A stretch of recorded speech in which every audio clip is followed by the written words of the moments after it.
Muito bem, pessoal. Boa noite a todos. Desculpe aí, houve uns problemas na hora de montarem aí a apresentação no IEP, mas então, começando agora, todo mundo escuta e todo mundo deve estar vendo. Muito obrigado pela paciência. Vamos em frente. Eu sou o Márcio Porto, sou um engenheiro metalúrgico formado pela Poli em São Paulo e trabalhei um tempo com engenharia metalúrgica e depois mudei a minha carreira para engenharia de software e trabalhei sempre com software financeiro para bancos e consultoria de bancos. Hoje eu estou aposentado e de vez em quando, graças a isso, a gente consegue fazer umas viagens como estas como esta para o Japão, que foi feita o ano passado durante um mês e meio entre os meses de outubro e novembro. Vamos ver então, como já demoramos bastante, vamos ver como é que é o Japão. Hã? Tá. É, abril é a época mais alta temporada de ir para o Japão, porque é a época do florescimento das cerejeiras, em abril até maio no norte.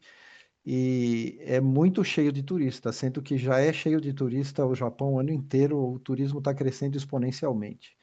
Em julho, agosto e setembro não se recomenda, sinceramente. Muita gente só tem férias em julho, não tem jeito, mas o calor é muito alto e muito úmido.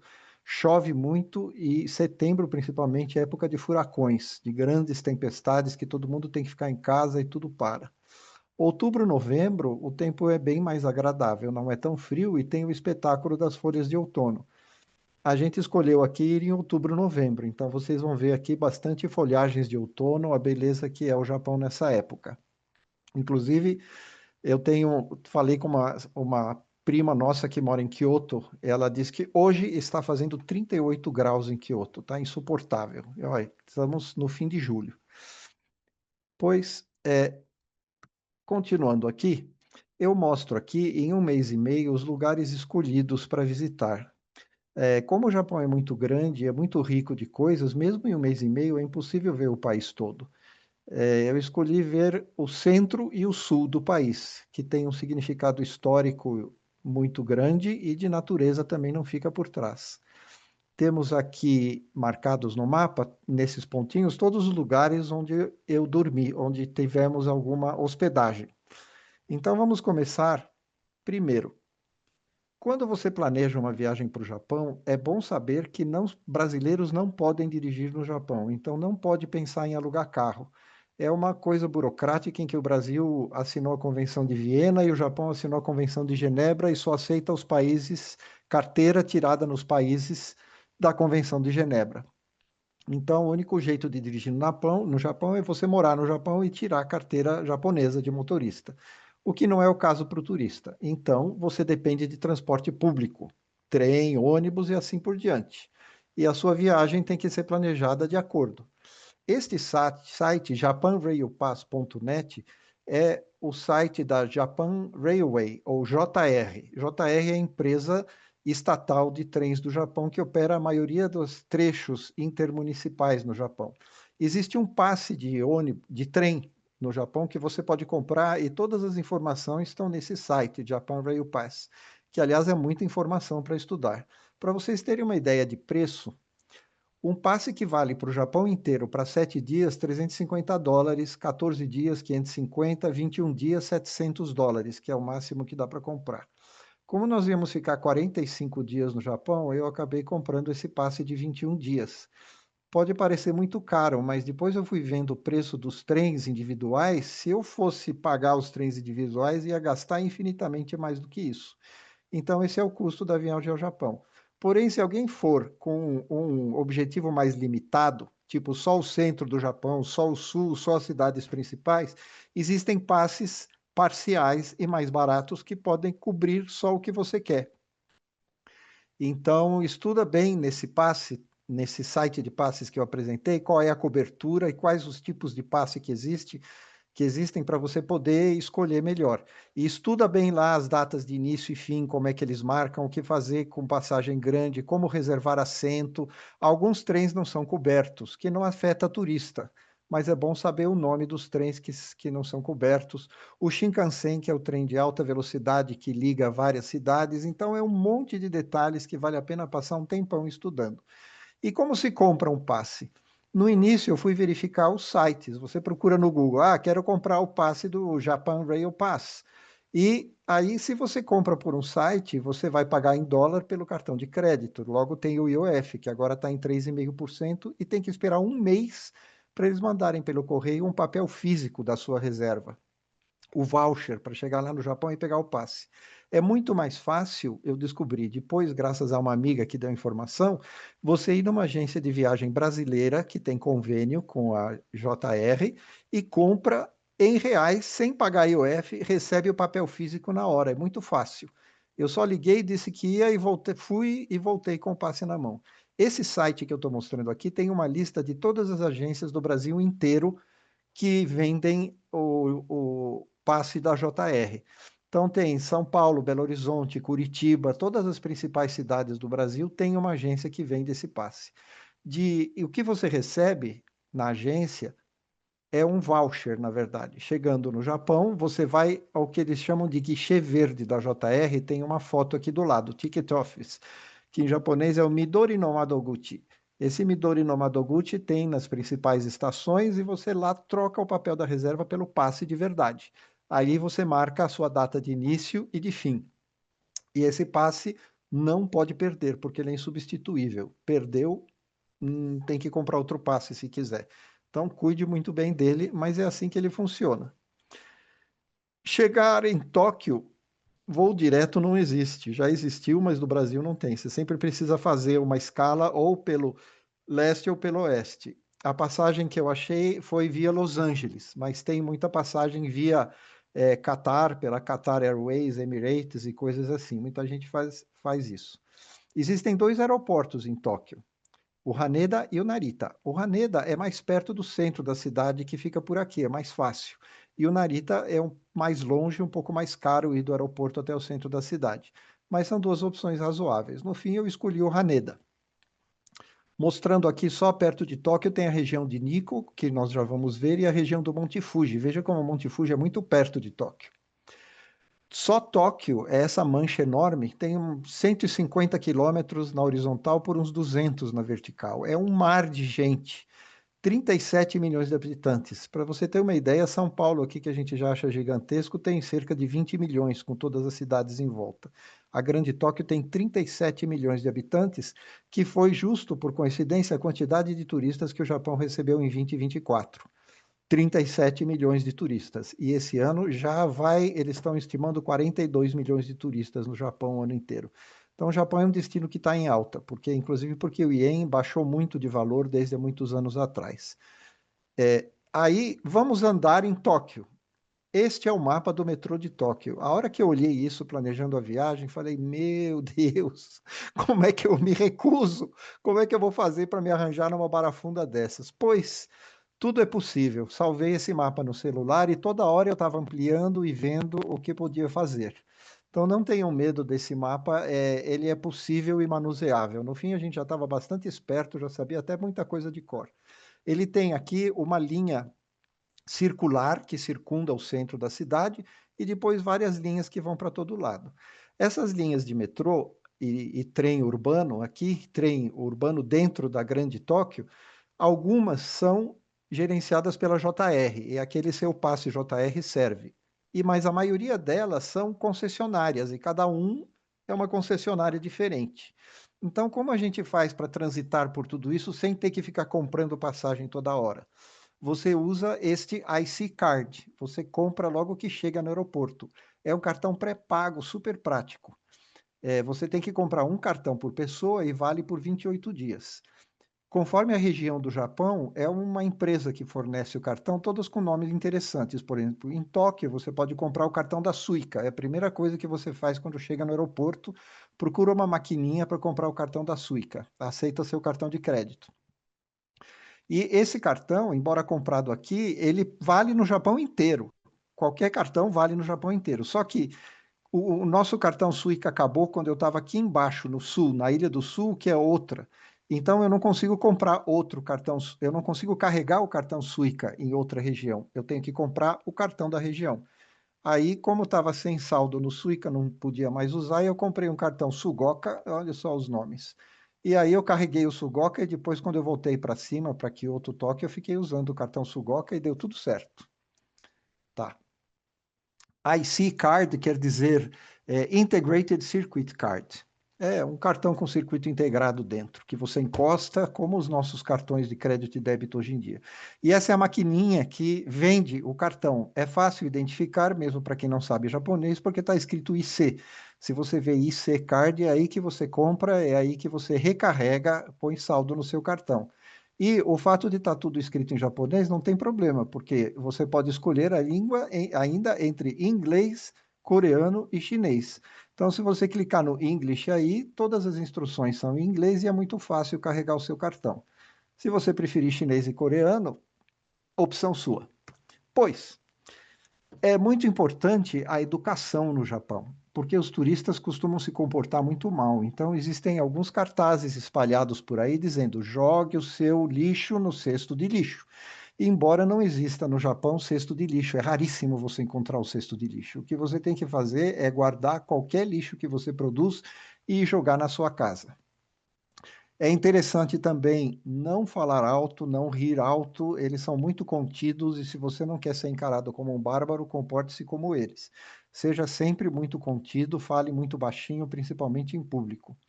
Outra coisa interessante, não se come nem se bebe na rua. Quem está acostumado com Estados Unidos e Canadá, a coisa mais comum é ver alguém tomando café, chupando refrigerante no meio da rua. No Japão não se faz isso. E pior ainda, fumar na rua é proibido e dá multa. Se você é fumante, você tem que procurar um lugar específico de fumar. Algumas praças e parques têm lugar cercado, cheio de gente fumando. Então você para e vai fumar lá dentro. Interessante também que isso todo mundo sabe, mas se você entra numa casa ou qualquer lugar interno, você tem que tirar os seus sapatos e usar um chinelinho. Ou você tem o seu chinelo, ou você usa um que o dono fornece. Não precisa dar gorjeta em lugar nenhum, nem em restaurante, nem com transporte, nem com táxi, nada. Os japoneses não aceitam gorjeta. Então, aquele preço é sempre o preço mesmo. E alugamos aqui um apartamentinho pelo Booking.com, está cheio de opções. Alugamos um baratinho, um pouco longe do centro da cidade, mas tinha um trem que logo nós aprendemos a tomar e a gente, esse metrô aqui, na verdade, nós pegávamos e íamos passear todo dia a partir daqui. E lá em Tóquio, a primeira coisa que a gente fez foi achar uma amiga. Para quem conhece, a nossa amiga Verônica mora em Tóquio e ela, no primeiro dia, foi muito gentil e passeou conosco. Mostrou o Palácio Imperial por fora, com seu fosso, e o Palácio Imperial fica bem no centro da cidade, um centro moderno, cheio de grandes edifícios, um lugar interessante. Subimos no outro dia, a gente subiu num prédio que é o prédio da Prefeitura de Tóquio. Em inglês, eles anunciam como Tokyo Government Building. E lá de cima é grátis, você sobe e tem uma vista fantástica da cidade inteira. Inclusive, estava um dia bonito. Esse é um parque já com as folhas de outono amarelando, muito interessante. E de lá de cima deu para ver o Monte Fuji, que, como vocês viram, é perto de Tóquio, não é muito longe. Deu para ver o topo do Monte Fuji. Espere que nós já vamos aí, Monte Fuji.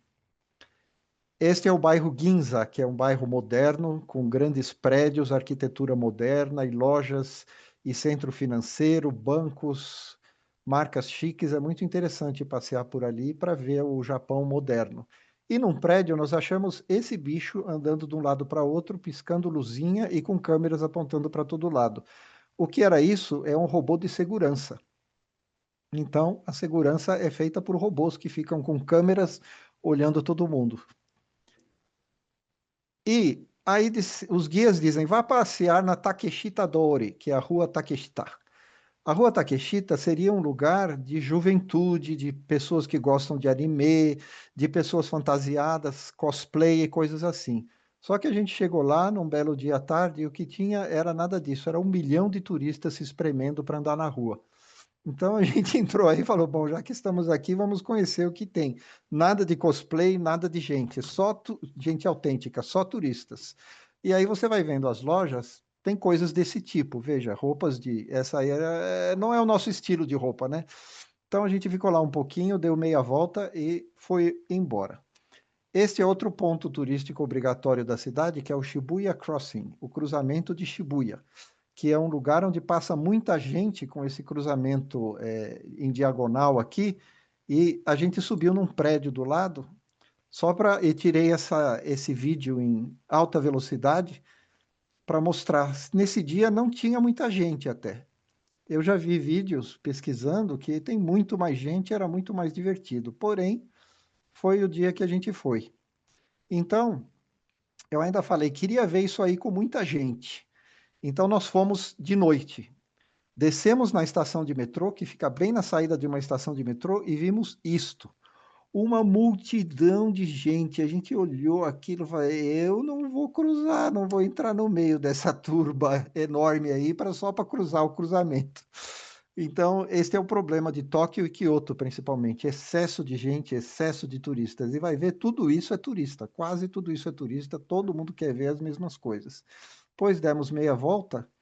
E outra coisa interessante com excesso de gente, Tóquio e Kyoto é grave, porque é muita gente no metrô, é muita gente no ônibus e tudo demora. Demora para você pegar o metrô, porque as estações são enormes, cheia de escada, sobe, desce, baldeia. Os metrôs são muito cheios, você vai muito apertado. E eu reparei que as pessoas não dão lugar para pessoa de idade. Então, inclusive, eu vi o Bassan, que são as velhinhas, até com bengala e de pé, porque tinha gente mais jovem sentada nos assentos para idosos e eles nem olham e nem levantam. Então, a gente chegou numa conclusão. Em Tóquio e Kyoto, você vê duas coisas por dia. Mais que isso, sinceramente, é um estresse você circular por esses metrôs e ônibus tão cheios. De qualquer maneira, vale a pena. Não é por isso que eu estou desencorajando vocês a um dia visitarem Tóquio e Kyoto.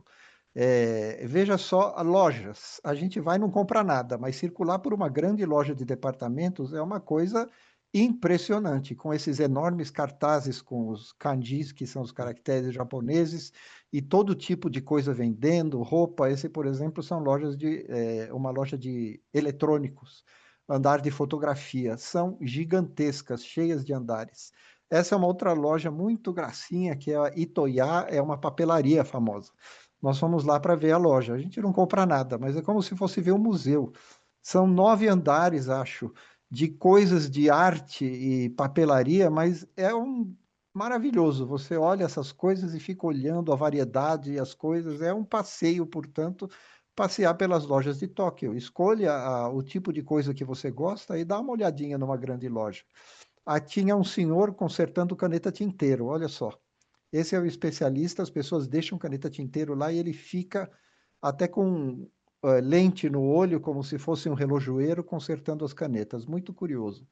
E na hora de comer, mesmo os anúncios sendo todos em japonês, é muito fácil escolher, porque muitos restaurantes têm as comidas feitas de plástico em exibição lá fora. Então você passa num lugar, principalmente em shoppings são assim, em vitrines na rua, olha só, todas essas comidas são de plástico. Então você escolhe o nome do seu prato já antes de entrar, se quiser, vai se orientando. Tem o preço, ó, cada R$ 1.000, 1.000 ienes são R$ 40. Então, ó, um prato de 1.280 ienes são como R$ 50. É um ovo frito com camarões, verduras. 730, aqui ó, R$ 1.030 por R$ 40 você come um conjunto de 5 gyozas, provavelmente diz aí recheado com alguma coisa de peixe. E você pode escolher. É, os japoneses falam inglês para te ajudar, mas às vezes é difícil. Muitos têm um sotaque bem difícil para você entender.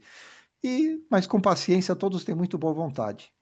Tóquio também é cheio de museus, não só Tóquio, como toda a cidade do Japão. A nossa amiga recomendou que a gente fosse ver esse museu de aquários artísticos e realmente valeu a pena. Então você entra lá por várias salas e corredores com aquários de peixinhos dourados em exibições artísticas, muito bonito, valeu. Um outro museu que a gente foi este Team Lab, ou chama Mori Digital Art Museum.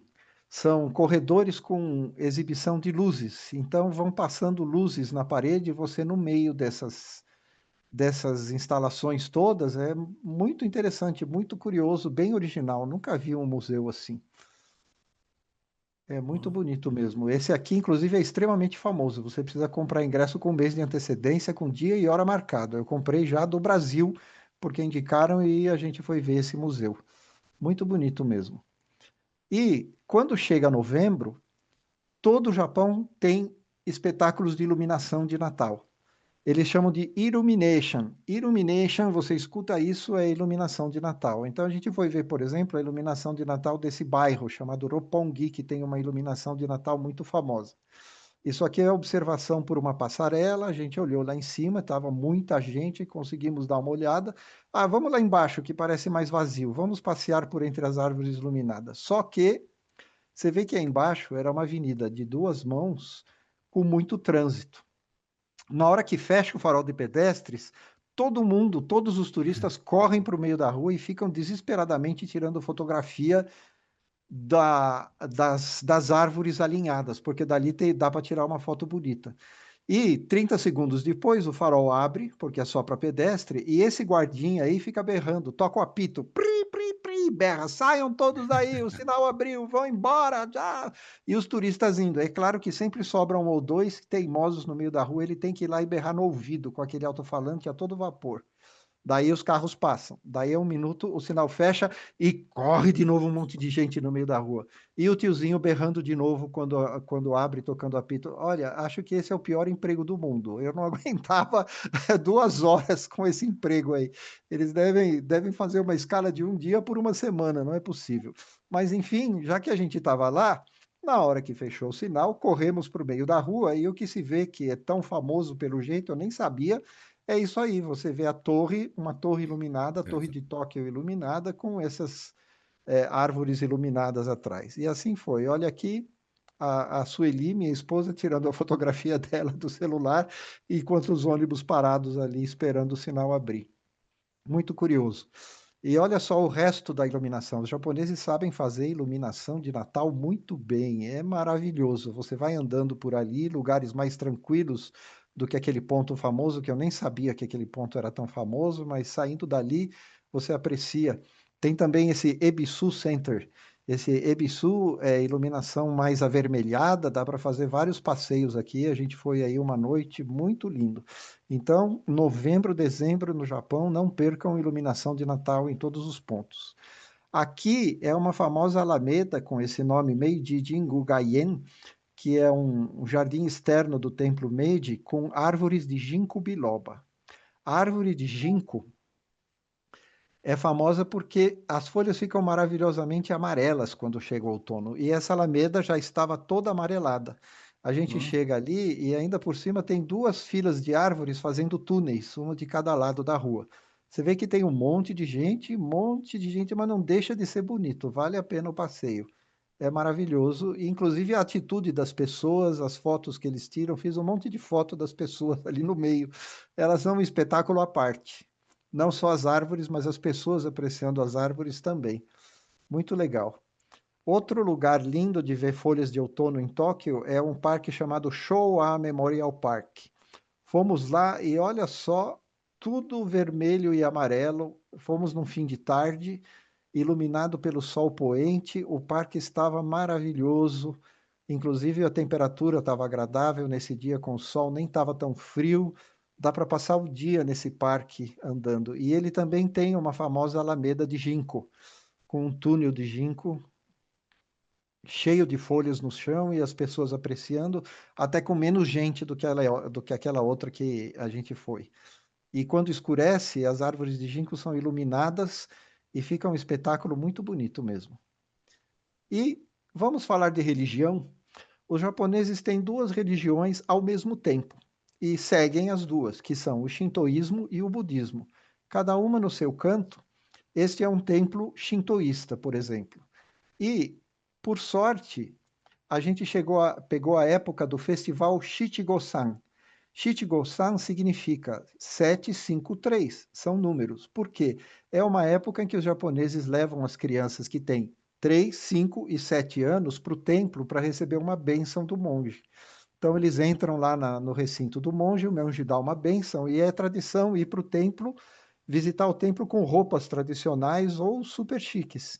Então veja aí uma mãe tirando foto do filhinho de 7 anos, todo feliz porque veio pegar a bênção dos 7 anos. E aqui está na cara que são dois irmãos, um de 7 e um de 5, participando do Shichi-Go-San, com suas roupas tradicionais. Outra coisa que você vê muito nos templos shintoístas é noivos e noivos, porque o lugar para casar é um templo shintoísta. Então você vê noivos e noivas fazendo seus ensaios fotográficos, também é muito pitoresco. Essa aí é uma noiva posando para a fotografia do fotógrafo dela, eu aproveitei e tirei uma casquinha. E ao ir ao Japão, não esqueça de ver onde é que tem um festival interessante pelos lugares onde você vai passar, porque o Japão é cheio de festivais o ano inteiro, sempre você tem algum. Na ocasião da nossa visita, o começo da nossa viagem foi o meio de outubro. Eu vi que perto de Tóquio, acessível de metrô, inclusive, num subúrbio, tinha o festival de Kawagoe. E foi maravilhoso, cara. Cada bairro tem o seu carro alegórico, que na verdade fica no templo e é morada de deuses esse carro. Eles saem arrastando o carro pela rua, tocando instrumentos tradicionais, cantando músicas tradicionais, implorando a bênção dos seus deuses shintoístas. Esse é um festival shintoísta. E o pessoal de cada distrito da cidadezinha lá participa, puxa o carro com cordões, porque eles não têm motor. E olha só esse grupo interessante que nós seguimos por um tempão. Eles eram muito divertidos. Aqui, quando eles posaram para tirar foto, a gente prestou atenção nas pessoas, nas caras e bocas. Olha só a cara desse, sorrindo para o fotógrafo, não para mim. Eu estava tirando fotos extras. Olha só que bonito. Foi muito divertido acompanhar esse povo aqui. Eles eram muito alegres. Inclusive, olha esses pestinhas que estavam sentados embaixo compondo. Eles estavam fazendo uma bagunça. E aí, japoneses, coreanos, chineses, todo oriental, quando vê uma câmera fotográfica, faz o sinal de paz e amor. Isso já deve estar programado no cérebro deles, é um ato reflexo. Apontou a câmera, faz aí o sinal de paz e amor. Então tá aí, esses meninos me viram fotografando imediatamente e começaram a fazer o sinalzinho de paz e amor. Muito legal. E se você está cansado de ver aquela balbúrdia, tem um monte de templos por toda parte no Japão inteiro e você pode entrar a hora que quiser e você acha jardins japoneses de verdadeira paz e meditação. Esse aqui, por exemplo, era um templo budista. Os templos budistas gostam muito de jardins. Uma delícia. E também um festival é um ótimo lugar para provar todo tipo de comida japonesa. Então eles enchem a rua de barraquinhas e você pode escolher o que quiser aí. Aí vocês estão vendo barraquinha de frango frito, barraquinha de espetinho de polvo, barraquinha de hot dog com queijo estilo coreano, é muita coisa. Só para vocês terem uma ideia das comidas diferentes que a gente raramente vê em restaurantes aqui, por exemplo, isso é mochi assado. Moti é uma massa de soja batida no pilão. Aí eles estão assando na fogueira. Este aqui eu não conhecia, nunca vi por aqui. Eles chamam caçuteira. Caçuteira é, como o português, castela. Se vê que é uma massa trazida pelos portugueses nos anos 1500, que ficou famosa e eles fazem até agora.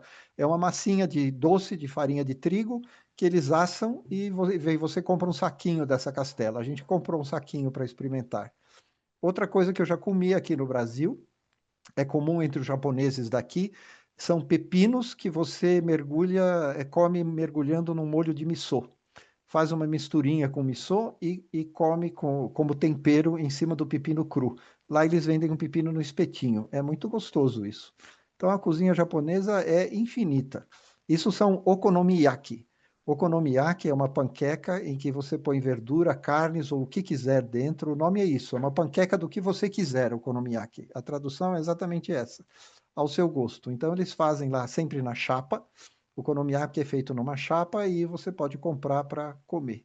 É um belo de um almoço. Nessa altura, vamos dar uma olhada como a gente pega trem no Japão, porque é muita informação para você pensar, então eu vou dar aqui uma olhadinha. Aqui você vê pessoas na fila da JR, ou para validar, trocar o seu voucher por um passe, ou para marcar o seu assento, porque você pode marcar o assento nos trens, que aliás é recomendável. Eu marquei todos os assentos e deu bem certo, foi uma tranquilidade. Isso aqui é uma linha de metrô. Essa foto foi tirada em Kyoto. Numa mesma plataforma, podem passar todos esses trens. Então, a primeira coisa que você vê é que numa mesma plataforma tem um destino ou outro destino. São três destinos diferentes na mesma plataforma. Então, você tem que olhar muito bem quando o trem está chegando, para onde ele vai. Você tem que olhar muito bem nos cartazes eletrônicos que dizem para onde vai esse trem. Não erre. E ainda mais, os trens têm vários tipos. Veja aí, ó. Na esquerda, você vai ver Limited Express, Rapid Express, Express, Semi-Express, Sub-Semi-Express, local. São, nesse caso, essa estação tem 6 tipos de trens diferentes. Quanto mais expresso é um trem, em menos estações ele para. Quanto mais local é um trem, em mais estações ele para. Então, se você for uma estação aqui no meio e pegar um trem expresso, você não vai conseguir. Você tem que pensar e combinar, por exemplo, um expresso até aqui, que é o mais rápido, e depois você muda e pega o local para ir até a estação onde você quer. Isso tem que estar sempre presente na sua cabeça. E também tem filas. Por exemplo, aqui já não dá para ver exatamente o que, mas suponha que o verde é a fila de quem vai no local, o vermelho é a fila de quem vai no expresso. No início eu não sabia disso e queria pegar o trem local e me pus numa fila do expresso. Aí, quando chegou o meu trem local, eu vi que era o trem local, ninguém se mexeu. Eu cheguei a bater com o dedo nas costas da pessoa na minha frente e me olhou com cara de não sei. Aí é que eu percebi que eu estava na fila errada. Então, tem indicações em inglês e você fica na fila do trem que você quer. Como as estações são muito grandes e você anda muito, também tem muitas estações, de grandes estações, tem isso aqui, é o mapa da linha, e em cada estação é uma linha desse mapa. Vamos ver no detalhe. Por exemplo, eu peguei aqui uma linha. Se você fica na altura do vagão 6, você vai achar uma escada rolante, uma escada e um banheiro. Se você fica na altura do vagão 4, na hora que sai, você já vai ver um elevador. Se você fica na altura do vagão 5, na hora que sai, você já vai ver a baldeação, o lugar da baldeação para essa linha TX. Se você não sabe ler japonês, que é o Tsukuba Express, a linha Tsukuba Express, esses símbolos te ajudam porque tem no mapa, tem por toda parte. Aí você quer ir para a linha TX, é aqui o elevador para fazer a baldeação para a linha TX.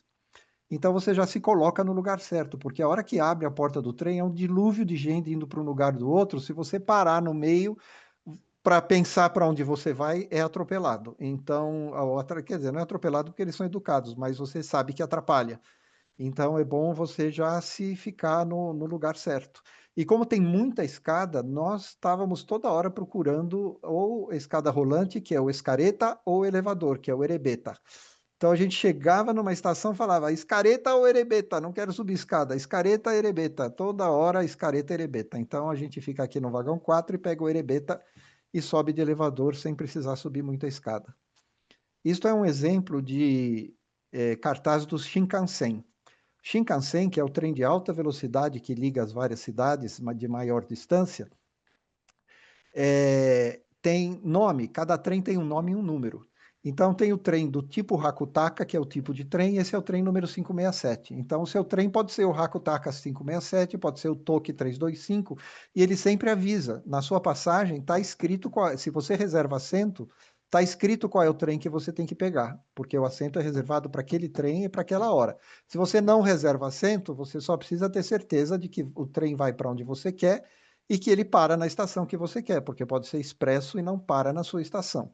Como nós sempre reservamos assento, a gente sempre tinha que ficar esperto se esse era o nosso trem. Este é um exemplo de reserva de assento. Ele é quando você tem o passe, mas fora o passe, esse é o ticket da reserva de assento. Então, esse, por exemplo, o trem que tomamos vai de Nagoya até Shinkobe, ele parte às 9 horas e 3 minutos, chega às 10 e 11, ó, novembro 8, 9 e 3, 10 e 11. Mesmo não entendendo, tá na cara que é hora de saída e de chegada. O nome do trem é Hikari 501, car em inglês é o vagão. Vagão 16, assento 11D. Aí você vai lá, espera o Hikari 501, entra no vagão 16 e vai no assento 11D. Só que o trem, quando é Shinkansen, ele para menos que 1 minuto. É rapidíssimo. Ele para, as pessoas saem, as pessoas entram e ele sai correndo. Então, se você tem uma passagem para o vagão 16, como essa que eu acabei de mostrar, se você estiver aqui na altura do vagão 1, você vai entrar, você vai ter que percorrer tudo isso aqui enquanto o trem está andando. não é legal. Então, às vezes tem esse mapa aqui, ó. Quando o trem é do tipo Nozomi ou Hikari, ele tem 16 vagões, é o que está escrito aqui. Os carros 1 e 3 é sem reserva de assento, está escrito non-reserved. Se for Hikari, de 1 a 5 é assento não reservado. E você está aqui no 14. Então, como eu tinha passagem para o 16, eu já me dirigi até o vagão 16, que está marcado. E aí, quando chega, em menos que um minuto, você tem que esperar sair, entrar e o trem já vai embora. Se for trem do tipo Mizuho, Sakura, Hikari, Kodama, ele tem 8 vagões. E ó, eu estou aqui.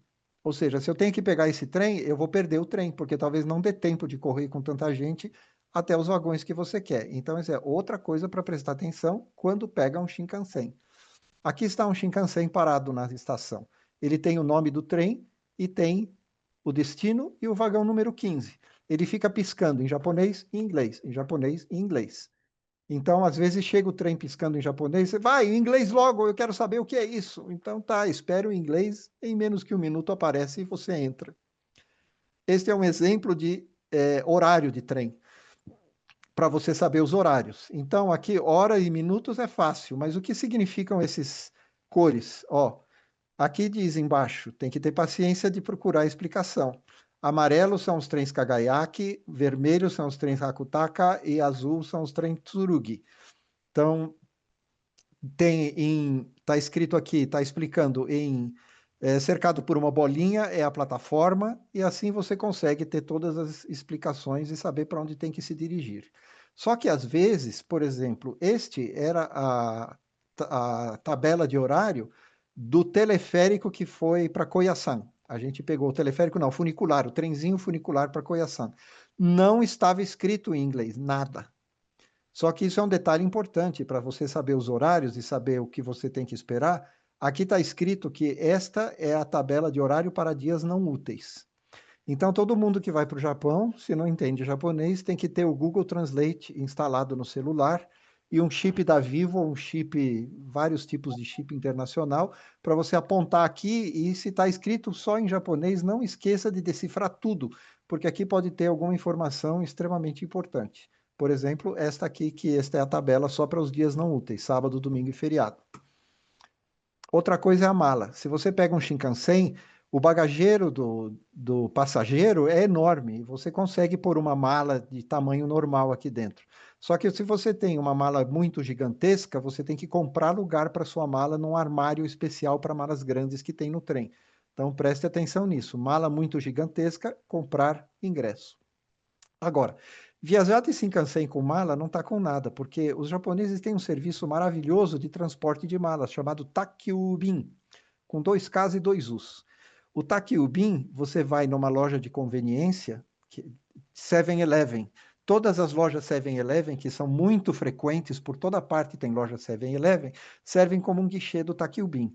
Um dia antes você vai lá, e entrega pro caixa, para a pessoa da caixa, dizendo que quero despachar essa mala para tal lugar. Ela vai preencher ou ajudar a você a preencher um formulário como esse, todo escrito em japonês, que vai ter onde você está hoje, para que hotel você vai e detalhes sobre a mala, que horas você quer que chegue e se tem um formulário especial para várias malas que você paga mais barato. E o volume, as medidas, aqui está um funcionário medindo, uma funcionária medindo as malas, ela preenche aqui na hora. Mas o fato é que você, pegando um exemplo de um preenchido, depois você preenche em casa, no hotel, antes de despachar, com todo cuidado. Às vezes, alguns hotéis grandes também têm o serviço de despacho de malas. Se ficar em hotel, pergunta também. Então, a gente aprontava a mala, um dia antes levava no 7-Eleven, e quando ia mudar de cidade, que separava numa mochilinha pequena, que dá para carregar nas costas, a roupa de dormir, escova de dentes, as coisas que precisa para um dia apenas. A gente dorme só com isso, e no dia seguinte viaja no Shinkansen, e recebe a mala no seu destino. É uma beleza. Isso é uma coisa que tinha que ter em todo o país do mundo. Nossa, como é maravilhoso. Coisa difícil no Japão é achar endereço. Olha, se você não tem um software tipo Google Maps ou equivalente, está perdido. Porque as ruas no Japão, a maioria delas não tem nome. Só tem nome grandes avenidas ou ruas muito importantes. As ruas são agrupadas nessa unidade chamada chome. Chome é um conjunto de quarteirões. Então, o Chome número 1 está aqui, o Chome número 3, o Chome número 5. Isso não parece ter muita lógica. Em alguma cidade até pode ter lógica, mas não achei qual seria. E dentro de um Chome, o número do prédio também é completamente aleatório. A minha impressão é que eles vão dando o número do prédio à medida que vão sendo construídos ou reformados. Aí eles vão avançando o número. Então não tem ordem nenhuma. Então, se você não tiver um celular que diz como é que vai no Chome 1, prédio número 35, você não chega lá fácil, não. Tem que perguntar muito. Ok, então é assim que funcionam os endereços no Japão.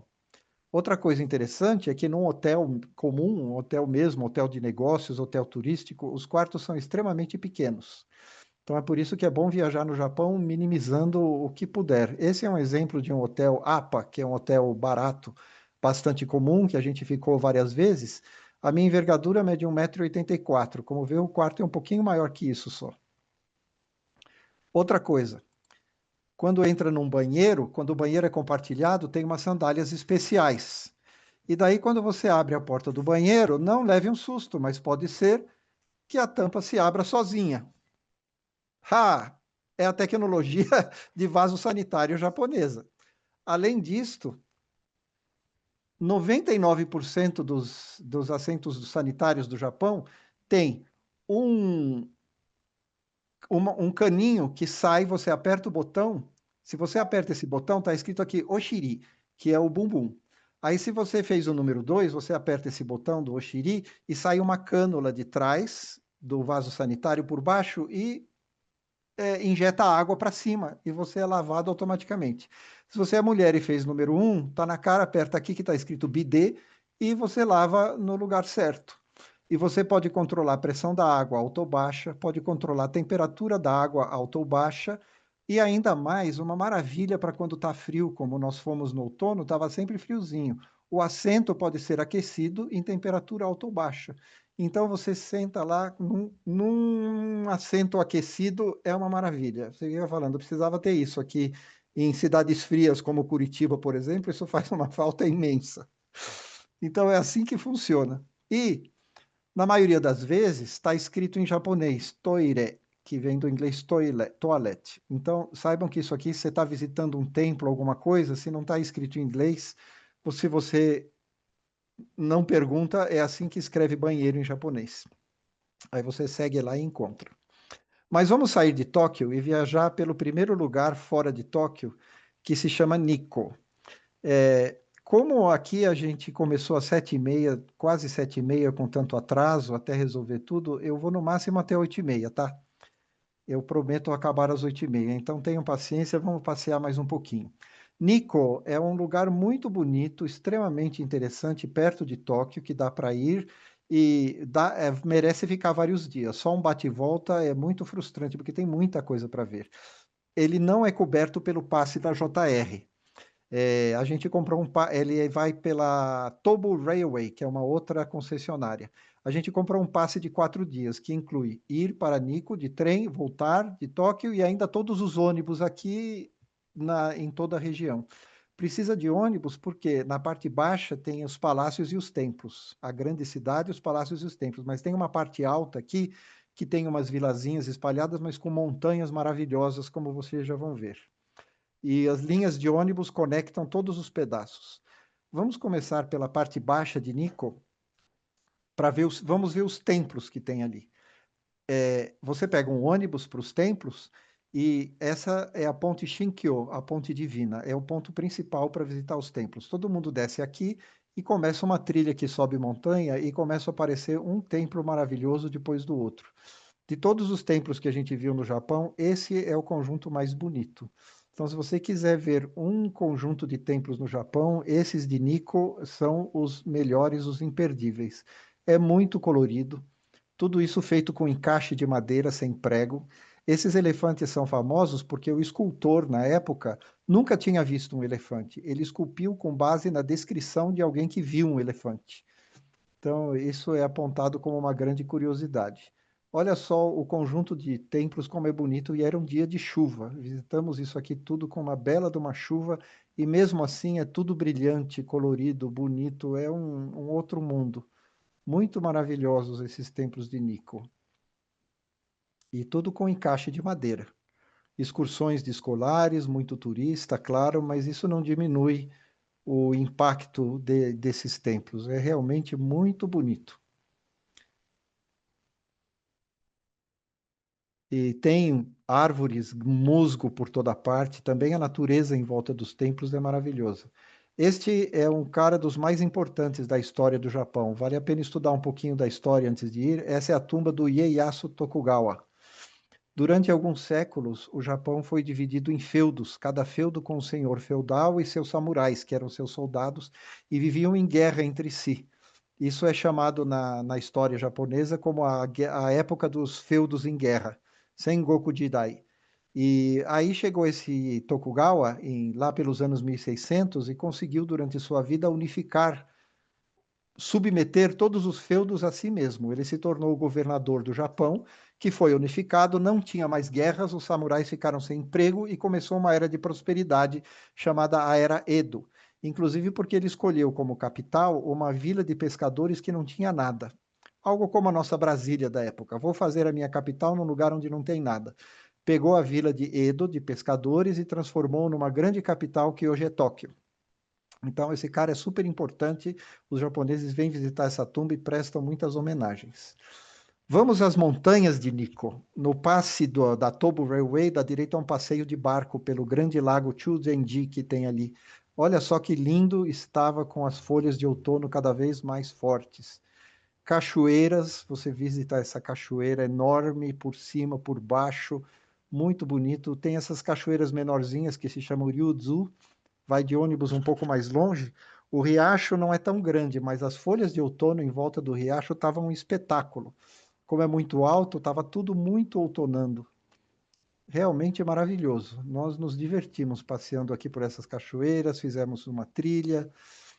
Entre a parte alta e a parte baixa de Nico, você pode descer no ponto do ônibus do teleférico. E só de passear, só de esperar o teleférico, você já vê essa vista. Então vale a pena dar uma passada nesse teleférico. E olha só o que a gente vê do alto da plataforma de observação no topo do teleférico. É isto aqui. Você vê uma daquelas cachoeiras que passaram, que é a Cachoeira Kegon, a Vila Alta de Nico, aquele lago que nós passeamos e toda essa folhagem de outono maravilhosa. Deixando Nico, vamos ver o Monte Fuji, que também é obrigatório perto de Tóquio. Tem vários lugares de onde você pode ver o Monte Fuji. A gente escolheu essa cidade de nome comprido, Fuji Kawaguchiko, porque tem vários lagos aqui onde o Monte Fuji se reflete, e ainda daqui você pode pegar um ônibus e ir até as encostas do Monte Fuji, até um lugar chamado Quinta Estação, vai o ônibus. E dali você pode subir a pé até a quarta estação. Isto eu queria fazer, só que choveu, choveu, choveu. O Monte Fuji quase não se via. Nós passamos aqui 3 dias e o Monte Fuji se mostrou em muito poucas ocasiões. Estava sempre coberto. Inclusive no dia que a gente quis fazer o passeio e ir até a quinta estação, foi um dia que choveu o dia inteiro, de manhã até a noite, e a gente ficou no nosso hotelzinho lá o dia inteiro sem sair, porque não era possível. Então, essas visões do Monte Fuji foram as raras vezes em que ele abriu e se mostrou. Inclusive, este templo famoso que se chama Chureito, pagode Chureito, que está aí na chamada desta live, com sol e bom tempo, a gente foi lá, mas estava tudo nublado e não vimos o Monte Fuji. Quem sabe numa próxima vez. E o curioso é que nós ficamos num hotel cápsula. Isto é um hotel cápsula. Ele pode ser de madeira ou pode ser de plástico modernoso, mas cada casal ou cada pessoa tem um nicho em que você entra e lá dentro é grande, espaçoso o suficiente, com tomada, com luz. Alguns mais chiques têm até televisão. Então nós ficamos aqui neste aqui embaixo, nesse último aqui, no meio de um monte de gente, mas é super tranquilo. É uma experiência que se deve ter de vez em quando morar num hotel cápsula alguns dias. Depois a gente foi para esse lugar chamado Kanazawa. E agora eu vou falar um pouco mais de comida. O café da manhã do Japão é igual ao almoço. Eles não têm o costume de tomar café com leite e pão com manteiga como aqui. Este é o café da manhã do nosso hotel em Kanazawa. Arroz, peixe, salada, massa de caranguejo, ovo pochê, sopa miso e uma maçãzinha de sobremesa. Isto aqui era o que tinha de café da manhã. E aqui é um exemplo de um supermercado, uma banana envolta num plástico. Então você pode comprar uma banana, assim, super preciosa, não? Importada das Filipinas. E o que mais a gente comia é isso, é o bentô, que são essas marmitas prontas que tem em qualquer loja de conveniência, que é o 7-Eleven, que é o chama Combini, Combini de Convenience Store, Convenience Store em inglês. Você pode comprar, escolher o que quiser, a variedade é grande. Isto aqui é uma mesa de obentô de um supermercado grande. Olha só a variedade de comida japonesa que você pode comer só com o bentô.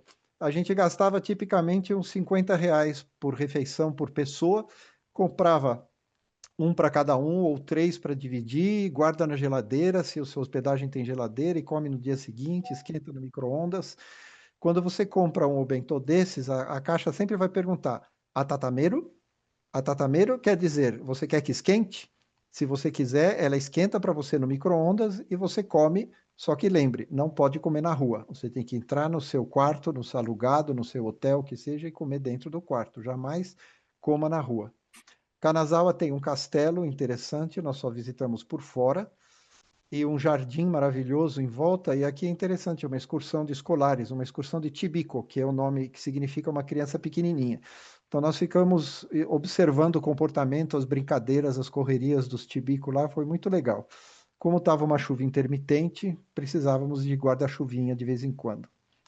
Kanazawa tem um dos três jardins mais lindos do Japão. Esse aí, o de Kanazawa, se chama Kenroku-en. É um jardim muito famoso, com alamedas gigantescas, cheias de jardins japoneses. Um lugar muito lindo, como vê, com garças e animais voando. Foi muito legal a nossa visita no Kenroku-en. Nas cidades você sempre acha jinrikisha, que são esses carrinhos que eram os táxis de antigamente, mas atualmente são só de recreio. Os turistas pegam esse táxi e ficam passeando pela cidade, normalmente dirigidos por rapazes jovens e muito energéticos. Nossa, como eles correm é brincadeira. Kanazawa tem muitos bairros antigos, cheios de becos, escadarias e casas antigas para explorar. Um rio muito legal. Ah, nos bairros antigos, os prédios, as casas não têm número também, tem o nome da pessoa. Então, pelo Google Maps, querendo achar alguma coisa, você põe o número, Chome, o número do prédio, mas chega lá, o número não está escrito, só está escrito o nome da pessoa que mora lá. Esse é um bairro de samurais. Os antigos samurais, na época dos feudos, moravam nessas casas que estão preservadas até hoje e você pode passear por ali à vontade. Aqui um templo de Kanazawa e o Shichigo-san de novo, os pais levando as criancinhas para o templo, os noivos fazendo sessão de fotos. Antes de rezar no templo, você lava sua mão e bebe um pouco da água. É o ritual de purificação do seu coração, antes de sair rezando. Aqui temos um monge fazendo uma cerimônia qualquer, mas ele estava fazendo a cerimônia sozinho, não tinha ninguém assistindo. Só ele e os seus deuses. Muito interessante. A estação de Kanazawa tem uma instalação super moderna e até hoje eu não sei se eu vou saber um dia como é que eles mantêm esses vidros tão limpos e tão alto. Tudo impecavelmente limpo. Mas Kanazawa, a gente foi aqui como cidade fácil de arranjar hospedagem para fazer este passeio, que é a Rota Alpina Tateyama Kurobe. Tateyama Kurobe, esse lugar aqui está Kanazawa. Você pega um trem para Toyama, outro para Tateyama, e aqui é a rota alpina, vai de Tateyama até Ogizawa. É uma série de transportes, ônibus emendado com funicular, emendado com teleférico e um pouco de caminhada, em que você sobe toda essa serra até a crista, até o topo e desce do outro lado, para ver paisagens alpinas e folhas de outono, no nosso caso. Depois que chega em Ogizawa, tem um ônibus para Nagano e um Shinkansen para Kanazawa. Então a gente acordou cedinho, ainda escuro, pegou um trem, fez todo esse passeio e chegou de volta de noite. Perfeitamente possível. Aqui é a estação de Kanazawa, a gente entra, o sol nasce no caminho, descemos na estação de Toyama, pega mais um trenzinho, com o sol bem baixo ainda, muito bonito, passa por periferias e casinhas tradicionais, muita gente dormindo no trem porque é muito cedo. E aqui uma curiosidade: à medida que o trem ia avançando, escolares, adolescentes vestidos com uniforme escolar iam subindo e eles não sentam, ficam de pé. Talvez porque viagem de graça. Mas na hora que chegou o ponto da escola em que todo mundo desceu, o motorista saiu da cabine, se perfilou retinho e para todos ele dizia: Arigatou gozaimasu, arigatou gozaimasu, arigatou gozaimasu, um por um. E o adolescente cumprimentava de volta e saía. E o próximo, arigatou gozaimasu. Então, olha o respeito que eles têm com quem estuda e vice-versa que os adolescentes têm com quem dirige o trem e possibilitou que eles andassem até a escola. Isso foi um espetáculo. Começando a rota alpina, a primeira etapa é uma funicular, depois se pega um ônibus e vamos direto ao topo. Tem muita coisa bonita no caminho, mas eu ficaria aqui até amanhã se fosse mostrar tudo. Veja só a crista da montanha, o ponto mais alto, é um lugar cheio de trilhas para você caminhar por vários lugares, lugares altos, vegetação baixa, lagos, muitas paisagens maravilhosas. Já estávamos maravilhados quando de repente aparece isto. Cuidado, gás vulcânico a partir deste ponto.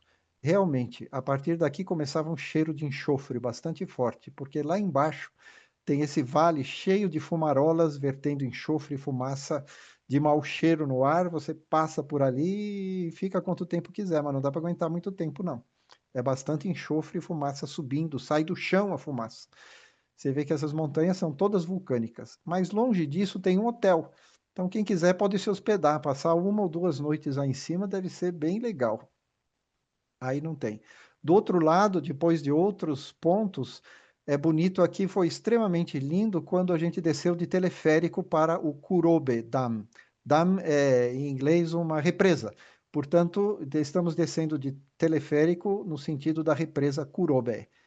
E olha só como estava a folhagem de outono nesse lugar. E o dia estava lindo, com sol. Nós estávamos assim no céu vendo tudo isso. Aqui a gente passa por um túnel e chega no dique da represa. E a gente passa por cima do dique da represa a pé, só vendo a paisagem. Olha só que beleza essa represa. Naturalmente deve ser bonito no inverno com neve, deve ser bonito no verão, deve ser bonito na primavera. O lugar é de uma beleza cênica impressionante. Este vale todo cheio de folhas de outono, realmente foi um dos pontos altos da viagem. Adoramos. Que tal morar ou ter uma casinha de veraneio do lado dessa represa? Hein? Muito legal. Aqui está a Sueli atravessando o dique e chegamos no estacionamento do outro lado, fim da rota alpina. Valeu o passeio pra caramba. E deve ser o estacionamento mais lindo do mundo, porque olha só como estava a paisagem. Daqui a gente pega um ônibus para Nagano. De Nagano, aqui é a estação de Nagano, pega um Shinkansen de volta a Kanazawa. Chegamos à noite, maravilhados por tudo que vimos durante o dia. Mostrar um pouco Nagoya, que é uma grande cidade. Nagoya tem coisas modernas, esse é um centro de compras e entretenimento.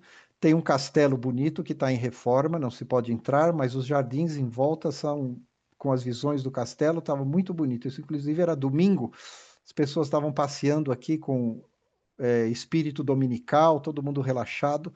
Tinha uma exposição de flores, e aí está o senhorzinho, imagine só, ajeitando a pétala da flor para ficar perfeita com um par de pauzinhos de comer, ou seja, com um par de ohashi, que são esses pauzinhos. E aí, acertadas as pétalas, bonitinho, ele fica do jeito que ele quer.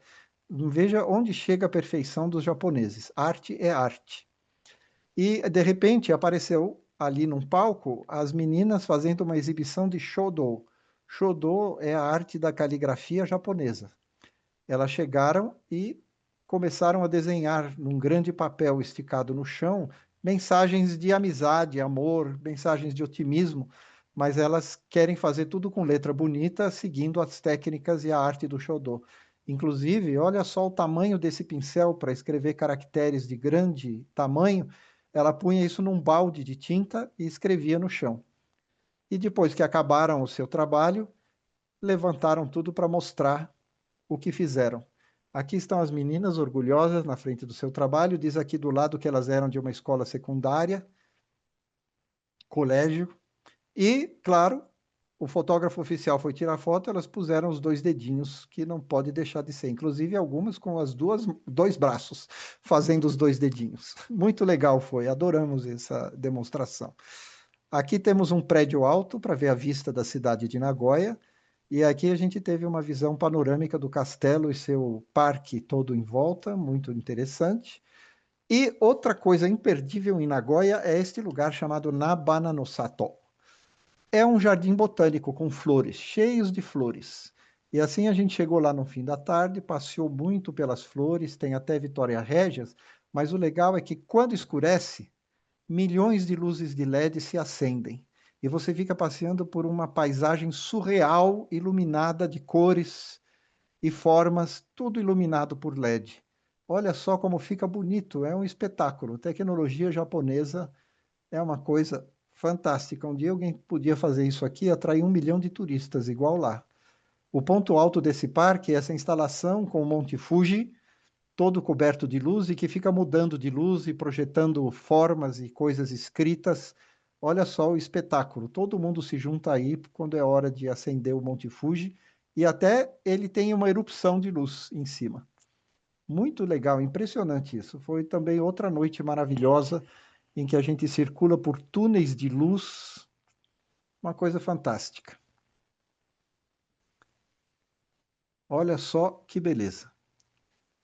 Esta é a saída, já tarde, cansados de andar e de tanta gente, mas foi maravilhoso. No dia seguinte a gente foi ver um templo e aqui só mostrando a preciosidade dos encaixes japoneses de construir coisas enormes sem um prego. Todas essas madeiras são encaixadas como um quebra-cabeça. Eles fazem talhos e vão pondo uma madeira em cima da outra. Isso é muito impressionante, a arte da marcenaria japonesa. E o indefectível Shichigo-san, esse menino estava mostrando três com uma mão e dois na outra para mostrar que tem 5 anos e tirando fotografia. Esse outro menininho certamente tinha 3 anos, mas ele não sabia fazer o três. Os pais ficaram tentando ele fazer o três com a mão, mas é comum que uma criança de 3 anos não consegue fazer o número 3 juntando os dedos, né?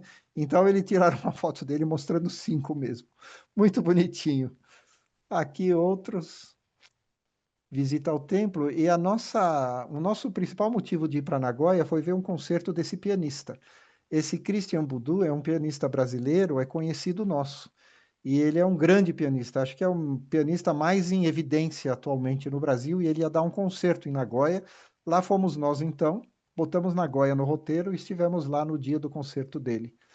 Interessante, além do concerto, é que no intervalo, nunca vi isso aqui, chega o afinador de pianos e confere a afinação de todas as notas. Outra coisa interessante que eu nunca vi aqui, aqui diz intervalo, e é uma contagem regressiva. Por exemplo, faltam 8 minutos para acabar o intervalo. 7, 6, 5. Então você sabe quanto falta, sabe se dá tempo de sair no banheiro, comprar alguma coisa para comer e assim por diante. Naturalmente, os brasileiros de Nagoya lotaram o teatro aí. Não podia deixar de tirar uma foto nós com o pianista, grande Christian Budu. Foi um prazer ouvi-lo. E daí fomos para Takayama. Este lugar no meio do Japão, ficamos nessa hospedagem que era uma casa com vários quartos e começou um eco e de um casal que toma conta. Eu não podia deixar de mostrar esse casal, o Osuka-san, o seu Osuka e a dona Pon, que é uma chinesa imigrada criança para o Japão. Eles não falavam uma palavra de inglês, mas foi os anfitriões mais simpáticos, solícitos e maravilhosos que eu já vi na vida. É impressionante. Sem falar uma palavra, nos davam, eles sentiam o que a gente precisava e apresentavam imediatamente e ensinavam tudo do melhor jeito possível, com mímica. São umas criaturas maravilhosas. Eu não podia deixar de compartilhar essa lembrança ótima desses dois, desse japonês e desse casal japonês-chinês que nos atendeu aqui. Em Takayama, visitamos uma oficina de produção de tatame. Ele tem aquelas palhas toda numa bobina e vai desfiando e fazendo os trançados cheios de máquinas. Vimos bem como se faz um tatame. Isso também no outono é comum por todo o Japão. Isso são caquis. Eles colhem os caquis no começo de outono e penduram do lado de fora de casa na janela. Descasca e o objetivo é obter caqui seco. Eles ficam o outono inteiro secando e eles comem no inverno. E todo dia eles abrem a janela, põem a mão para fora e espremem o caqui para soltar as fibras. E aí eles têm caqui seco durante o inverno inteiro. Esse é um traço interessante. Esse é um museu ao ar livre com casas montadas de todas as regiões do Japão, vários estilos de casa com explicações, mas é claro que além da casa, para nós, o grande atração do lugar é que estava tudo com folhagem de outono. Fora as casas tradicionais, estava tudo muito lindo com folhagens de outono. Esta é uma casa tradicional, vejam que a cozinha da casa tradicional era no meio da sala. É simplesmente uma sala grande, a casa tradicional, e com a cozinha no meio. Numa terra ou numa caixa de areia, ali acendia um fogo. E na hora de voltar para o nosso hotelzinho lá, maravilhoso, num templo budista ali do lado estava escrito leve de graça, cerâmica japonesa, coisas de. E nossa, nós pegamos esses 3 copinhos de chá aqui, não pude resistir, pegar alguma coisa, naturalmente tem uma bandejinha de donativos, deixamos um donativo e saiu o monge, veio falar com a gente, tudo muito simpático. Olha só, é possível, portanto, até receber doação num templo budista. E quando foi entrar no nosso hotelzinho, olha só, isso que dá ser alto num país de baixinhos. A botoeira para acertar a senha para entrar era tão baixa que eu tive que pegar um banquinho para poder enxergar os botões de perto. Mas o objetivo de ir para Takayama foi conhecer esses 2 lugares, Shirakawa-go e Kamikochi, que se vai de ônibus fácil. Estando em Takayama, você vai e volta de ônibus, um dia vai e volta aqui para Kamikochi. Vamos ver primeiro do que se trata. Shirakawa-go é uma aldeia tradicional, não transplantada, é uma aldeia lá com as casas reais, que é conservada com arquitetura tradicional. Olha só como é o teto de palha de uma casa tradicional. Os japoneses antigamente faziam o teto dessa grossura com palha.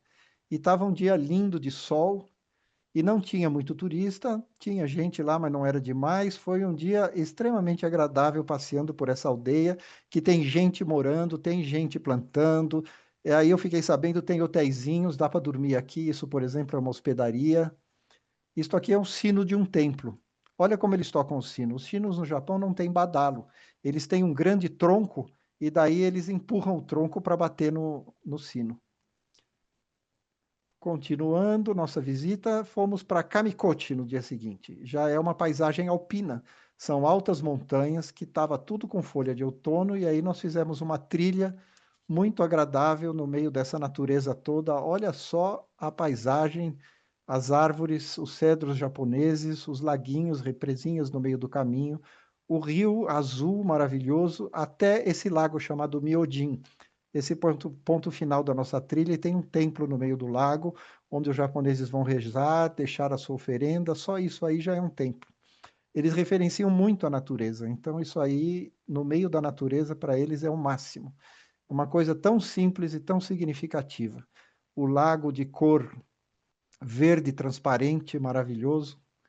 E aí fizemos a trilha de volta e acabamos Kamikochi. Daí a gente foi para Fukuoka, lá para a Ilha do Sul, que é a ilha de Kyushu.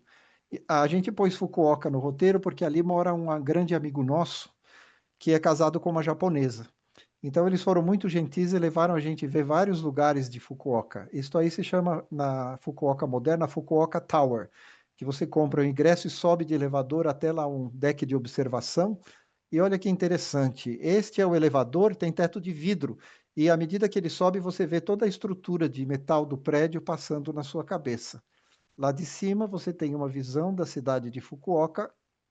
Na praia, já lá embaixo, tinha um casal tirando fotos engraçadas para o seu casamento.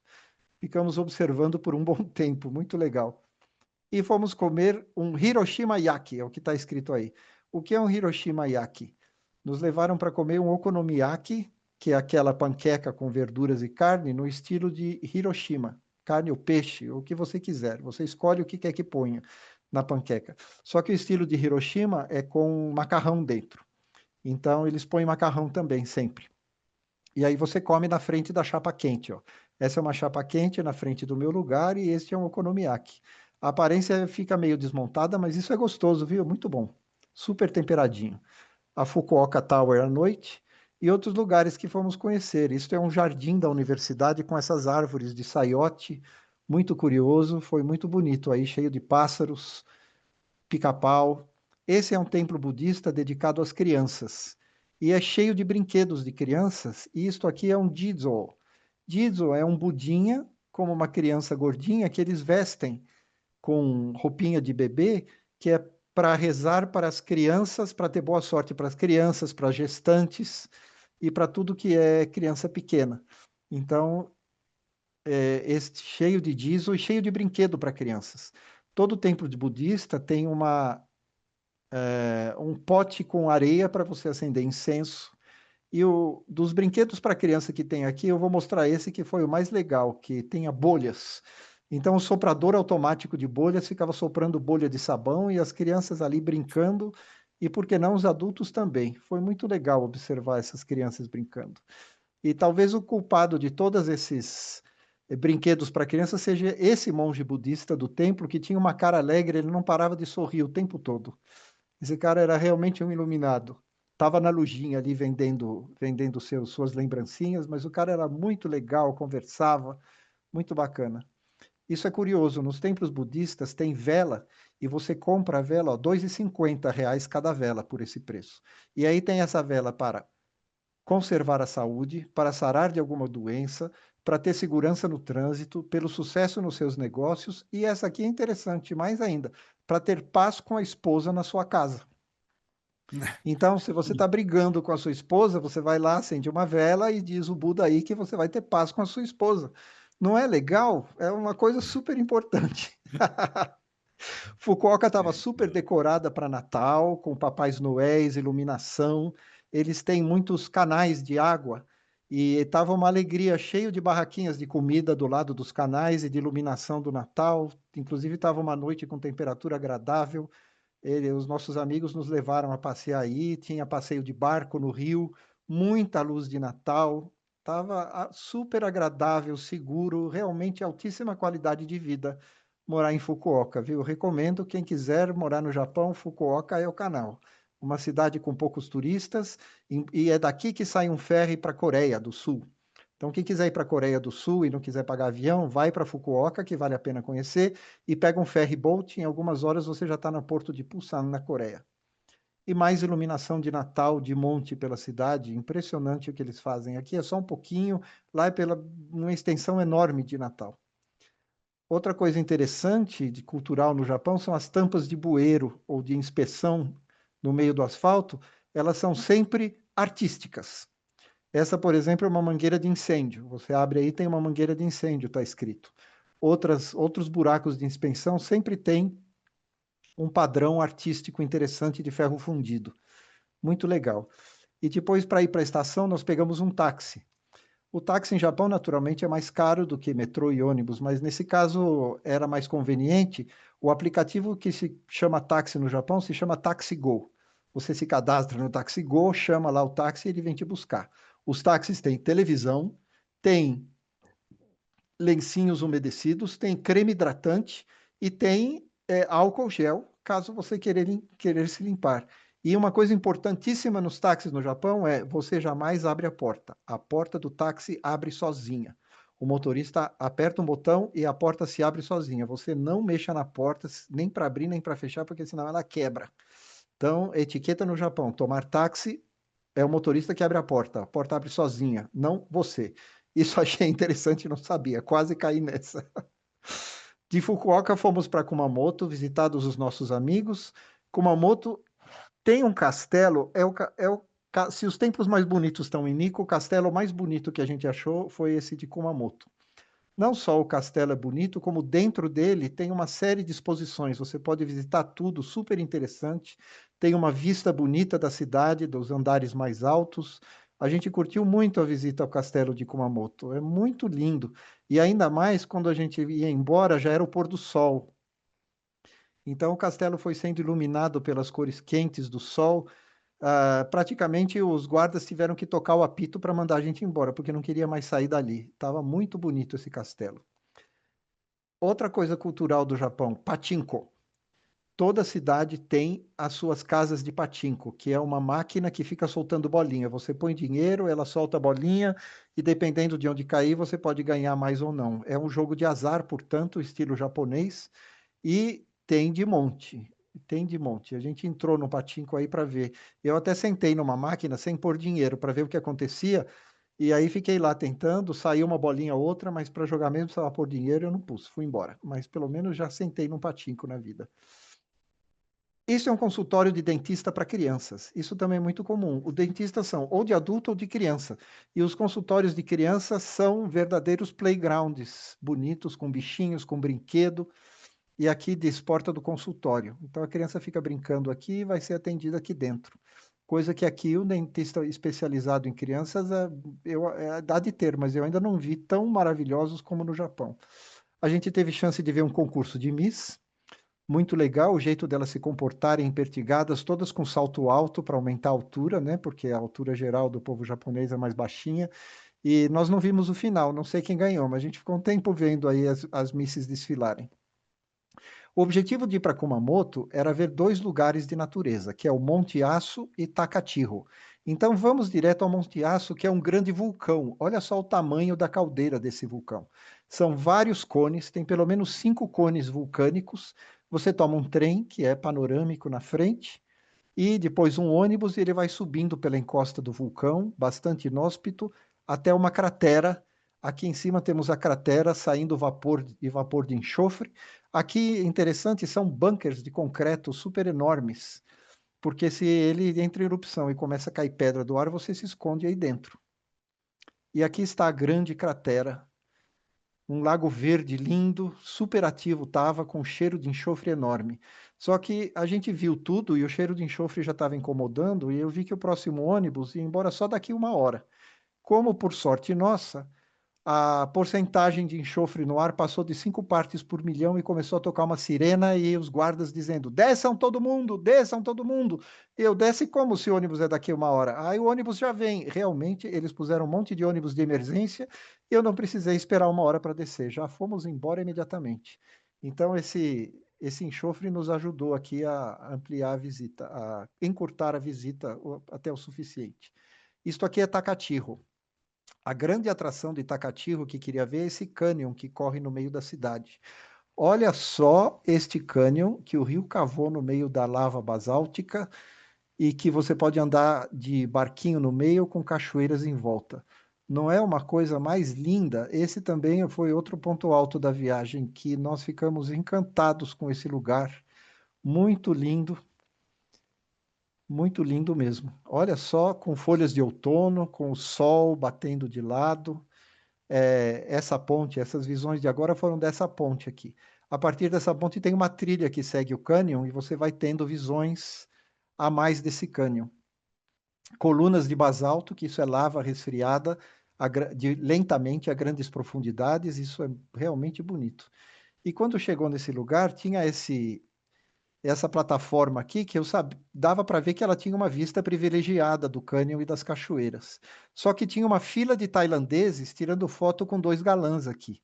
Então vinha uma pessoa dessa fila, tirava foto, filmava e a pessoa marcava o nome nessa lista aqui. Toda que eu fui ver estava tudo escrito em tailandês. E essa fila não acabava nunca. E essa fila não acabava nunca. E eu queria ver a visão daquela coisa e os tailandeses não acabavam nunca. Essa é a minha cara de decepção. Até que a Sueli falou: olha, eu vou continuar, fica aí esperando então. Eu vou devagarinho para frente.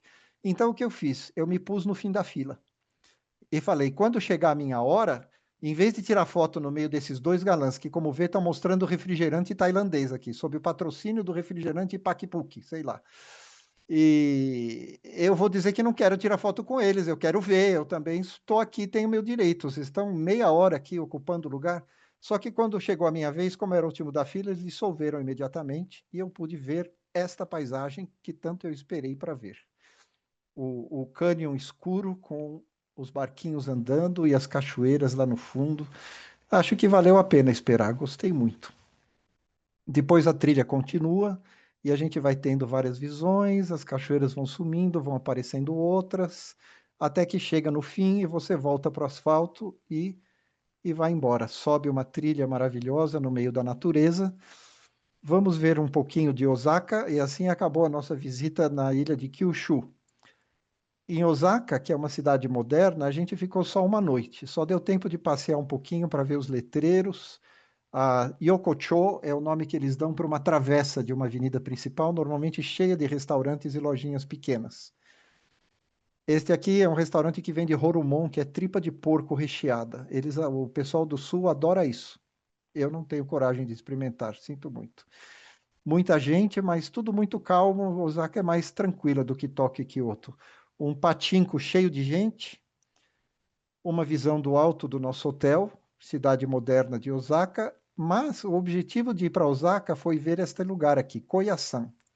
Koyasan foi o lugar do Japão que nós mais gostamos, porque é um centro de peregrinação budista.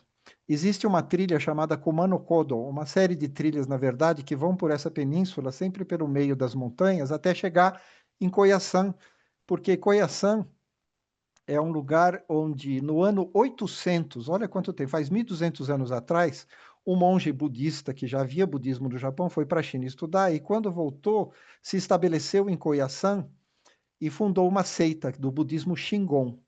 E ele morreu e foi posto numa tumba sentado.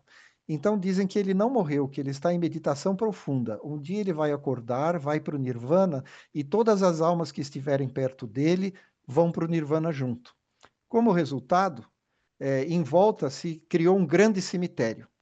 E o lugar de se hospedar aqui são templos budistas. A gente pode se hospedar num templo budista de verdade. Eu fiquei hospedado no templo Hoon-in, e este aqui é um monge budista daquele templo. É uma casa tradicional japonesa, onde funciona um templo. Esse era o nosso quarto, com uma mesa de chá, com biscoitos, chá quentinho, e os nossos futons para dormir, para se cobrir, um quarto típico japonês. Foi muito legal. Jardins internos em estilo budista, um banheiro típico japonês. Os japoneses tomam banho sentados nesse banquinho e eles põem água dessa torneira nesta bacia de bambu e se jogam água em cima. Só que como aqui tem muito turista, também tem um chuveirinho. E você pode, se tomando banho sentado ainda, você toma o banho no chuveirinho. E depois de bem limpo, toma o banho inteiro, você entra nessa maravilhosa piscina de água quente, que é um ofurô. Quase todo hotel no Japão tem um ofurô. A maioria deles é com água quente direto do solo, aquecida naturalmente. Outros são água aquecida, mas de qualquer maneira o efeito é o mesmo. Você fica aí depois do seu banho, relaxa, sai com a alma lavada. Isto é a refeição fornecida pelo templo.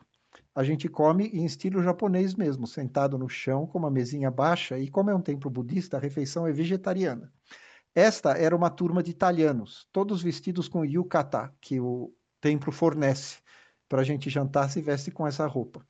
E os italianos não gostaram dessa comida japonesa. Inclusive, eu falei muito com essa segunda italiana aqui.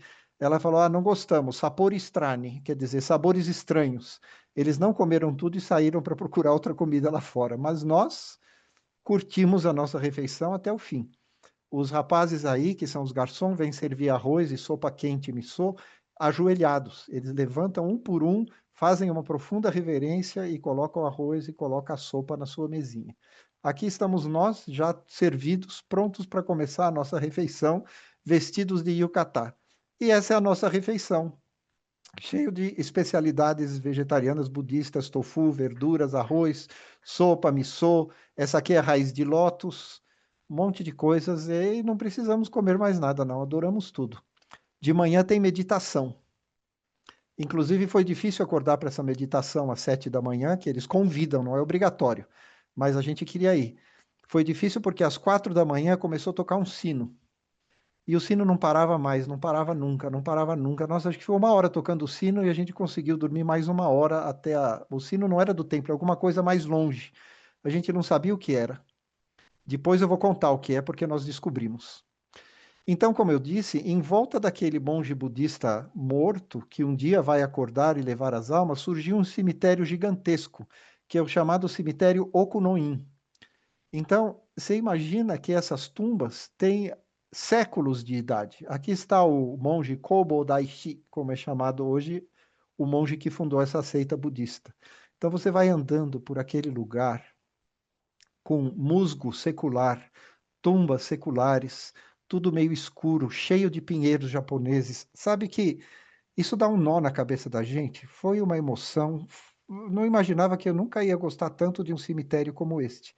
Aí está um diesel vestido de criança e aquelas árvores, tudo cheio de musgo. É um outro universo, é como se tivesse entrado num outro universo.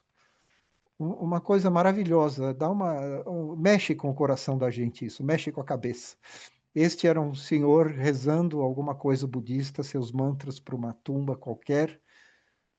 Aqui você vê os peregrinos chegando, que chegam daquela trilha comprida com o Mano Kodo, que são dias e dias andando pelas montanhas.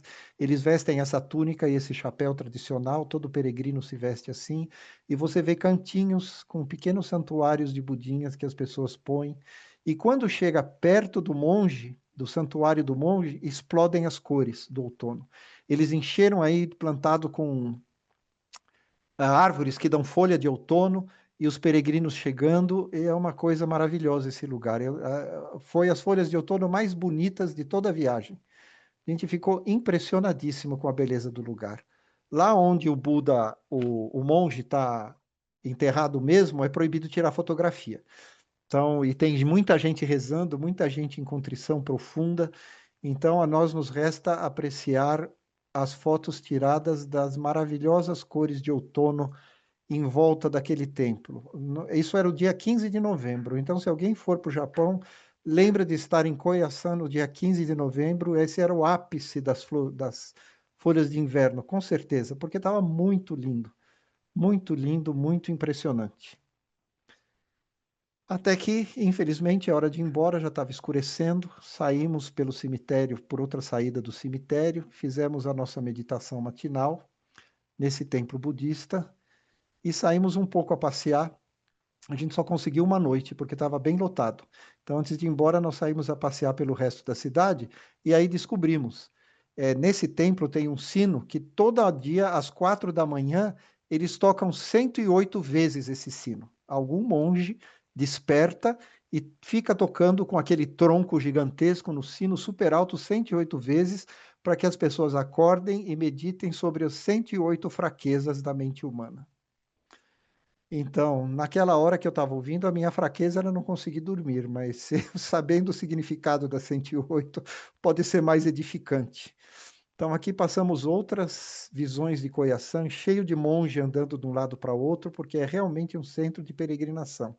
É claro que tem turista, mas não estava com aquele excessivo turista. Estava maravilhoso, maravilhoso esse lugar. Foi o que mais gostamos de todo o Japão, altamente recomendável, eu acho que em qualquer época do ano, porque é uma experiência espiritual, mesmo sem participar de nada. É muito lindo, muito impressionante. Bom, um simples estacionamento tem isso, folhas de ginkgo caídas no chão, impossível não tirar e não mostrar um monte de fotos deste lugar. Pois este é Koyasan. Na papelaria, qualquer papelaria no Japão tem um estande de Hanko. Hanko são esses carimbos que servem como assinatura oficial.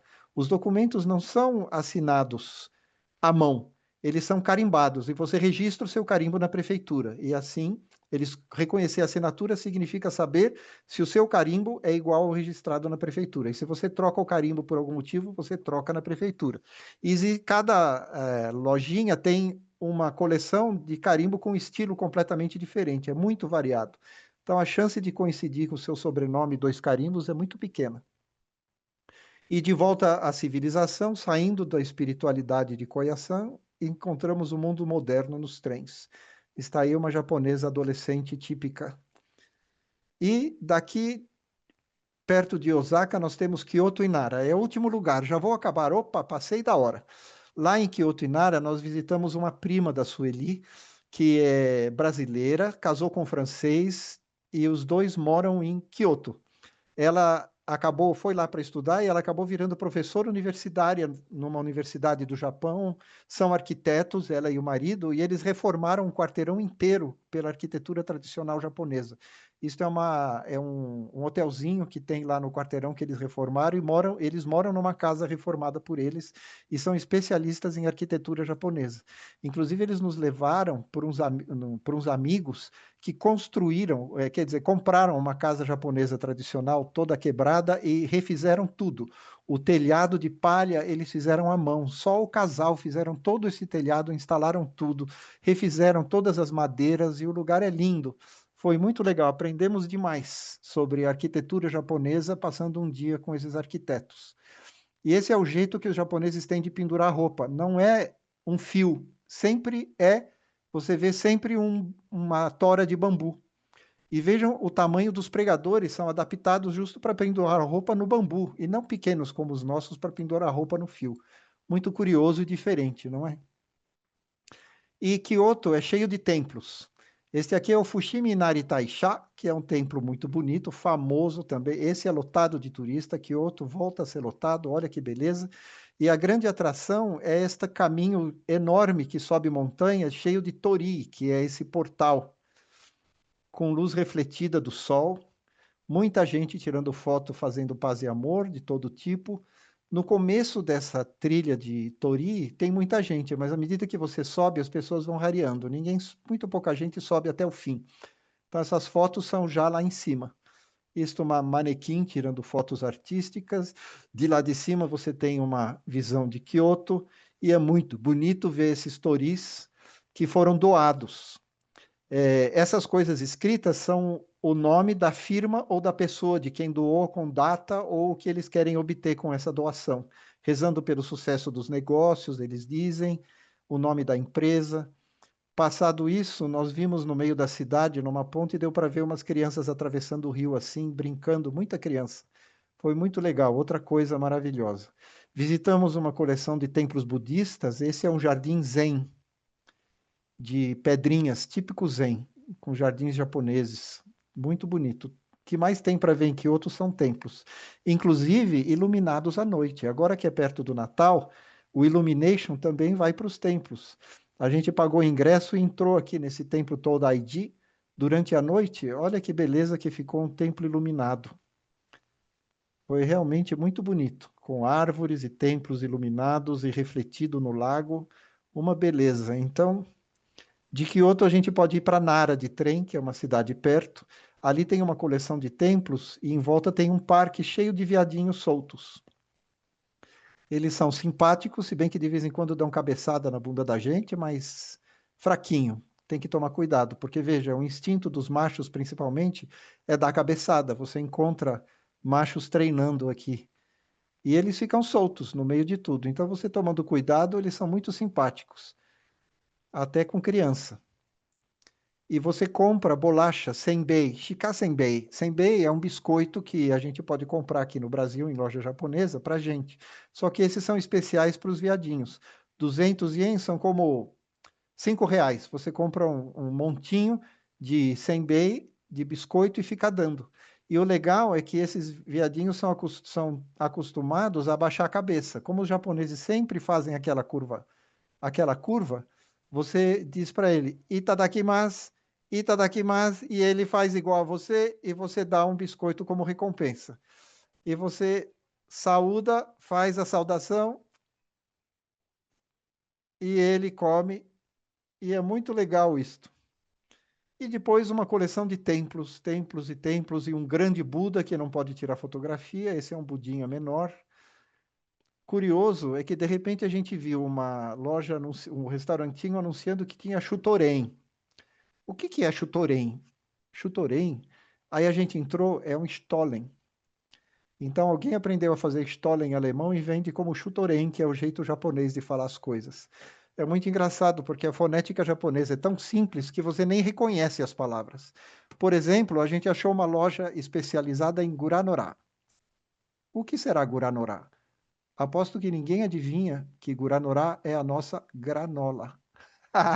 Então, você entra numa loja cheia de Guranorá de vários tipos. Granola.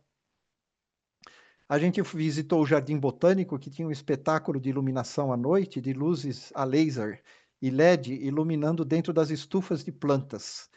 Então, você vê sempre muita coisa muito original. Essa foi outra noite maravilhosa, andar no Jardim Botânico à noite, vendo essas luzes no meio das plantas. Olha só, tchá! Cada curva, uma nova surpresa. Luzes coloridas no meio das plantas. Então, maravilhoso. Kinkakuji é o famoso pavilhão dourado. Esse pavilhão dourado não é um templo, ele era a casa de um nobre antigo que mandou pôr folha de ouro em todas, revestir as paredes com folhas de ouro. Então tem uma trilha que você vai seguindo junto com todo mundo, que dá a volta num lago e você vê esse maravilhoso templo não, pavilhão dourado em vários ângulos. Realmente vale a pena fazer uma visita nesse Kinkakuji. É um pouco distante da cidade, tem que tomar um ônibus longe.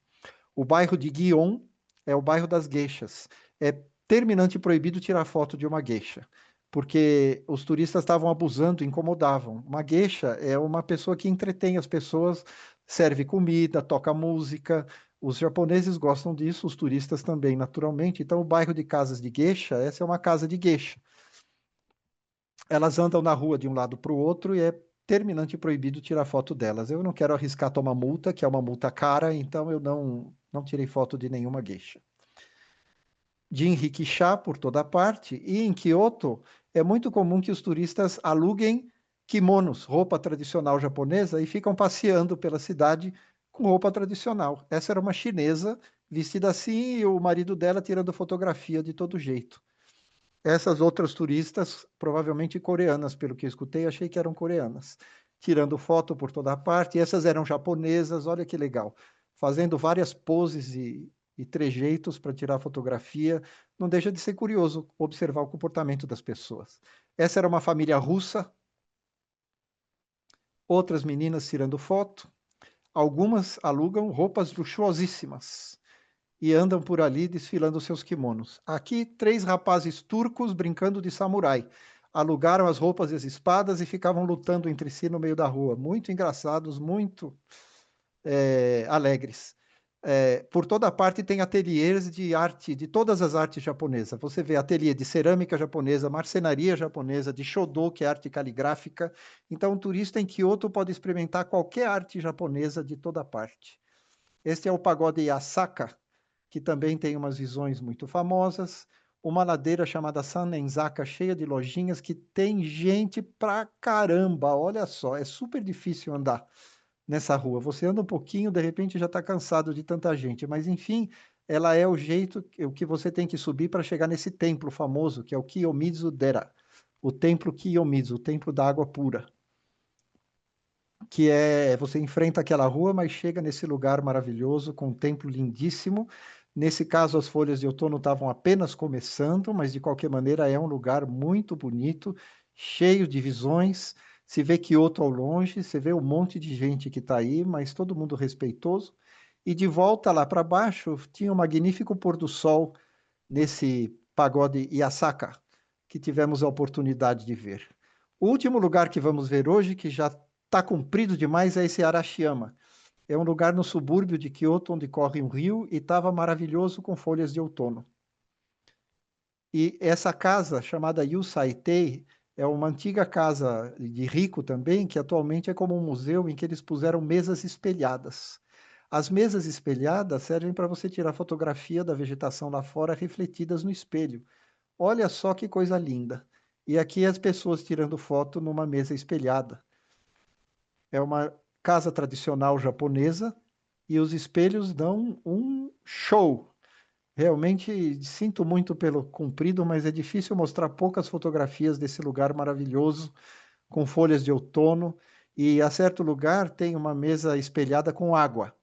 As coisas são refletidas na água, então você pode ver ondas. Aqui água sem ondas e aqui água com ondinhas. Fica muito curioso, vale a pena a visita desse lugar. E saindo daqui, você volta, vê o rio com barquinhos já mais tarde, os barquinhos de turistas estão a todo vapor passeando. Um lugar tão maravilhoso, tão paz, tão tranquilo, apesar do monte de gente, o espírito daqui é muito legal, bem típico mesmo. A floresta de bambus de Arashiyama, que tem um parque enorme lá atrás do rio, e você pode andar por essa floresta de bambus super retos, bem apontando para o céu, como para lembrar você de coisas espirituais superiores. O parque ainda tem vistas maravilhosas como esta, e você vai andando e tem muito lugar para visitar. Por fim, acabando a nossa visita de Kyoto, você vê esta loja na estação de Kyoto, a loja do sovaco. Então, não entrei nessa loja, eu não quis comprar nada porque eu já tenho bastante, não quero mais. E pegando o avião de volta, A gente ainda teve a chance de ver o Monte Fuji, que agora voltou a se mostrar. E adeus, Japão. Até a próxima. Muito bem, aqui estamos. Acabamos. Desculpe ter demorado tanto, mas eu não podia deixar de mostrar tanta coisa para vocês. É isto. Alguém quer encerrar? Alguém quer fazer alguma pergunta? Deixe ver. Ah, posso, posso Por fazer uma favor, pergunta? Nelson. Mano, Márcio, maravilhosíssimo, sei lá como dizer, certo? Eu estive em muitos desses lugares que você esteve aí, certo? Mas tenho certeza que eu retornaria pelas suas palavras aí, pelas suas fotos, pelos seus exemplos, as cidades, etc. Tive em muito desses lugares, esse palácio aí dourado é fantástico. Tem um palácio de prata, mas o palácio de prata não vale a pena, não perca tempo, né, em visitar, certo? É o Ah, pavilhão de prata, o palácio de prata, como chama, certo?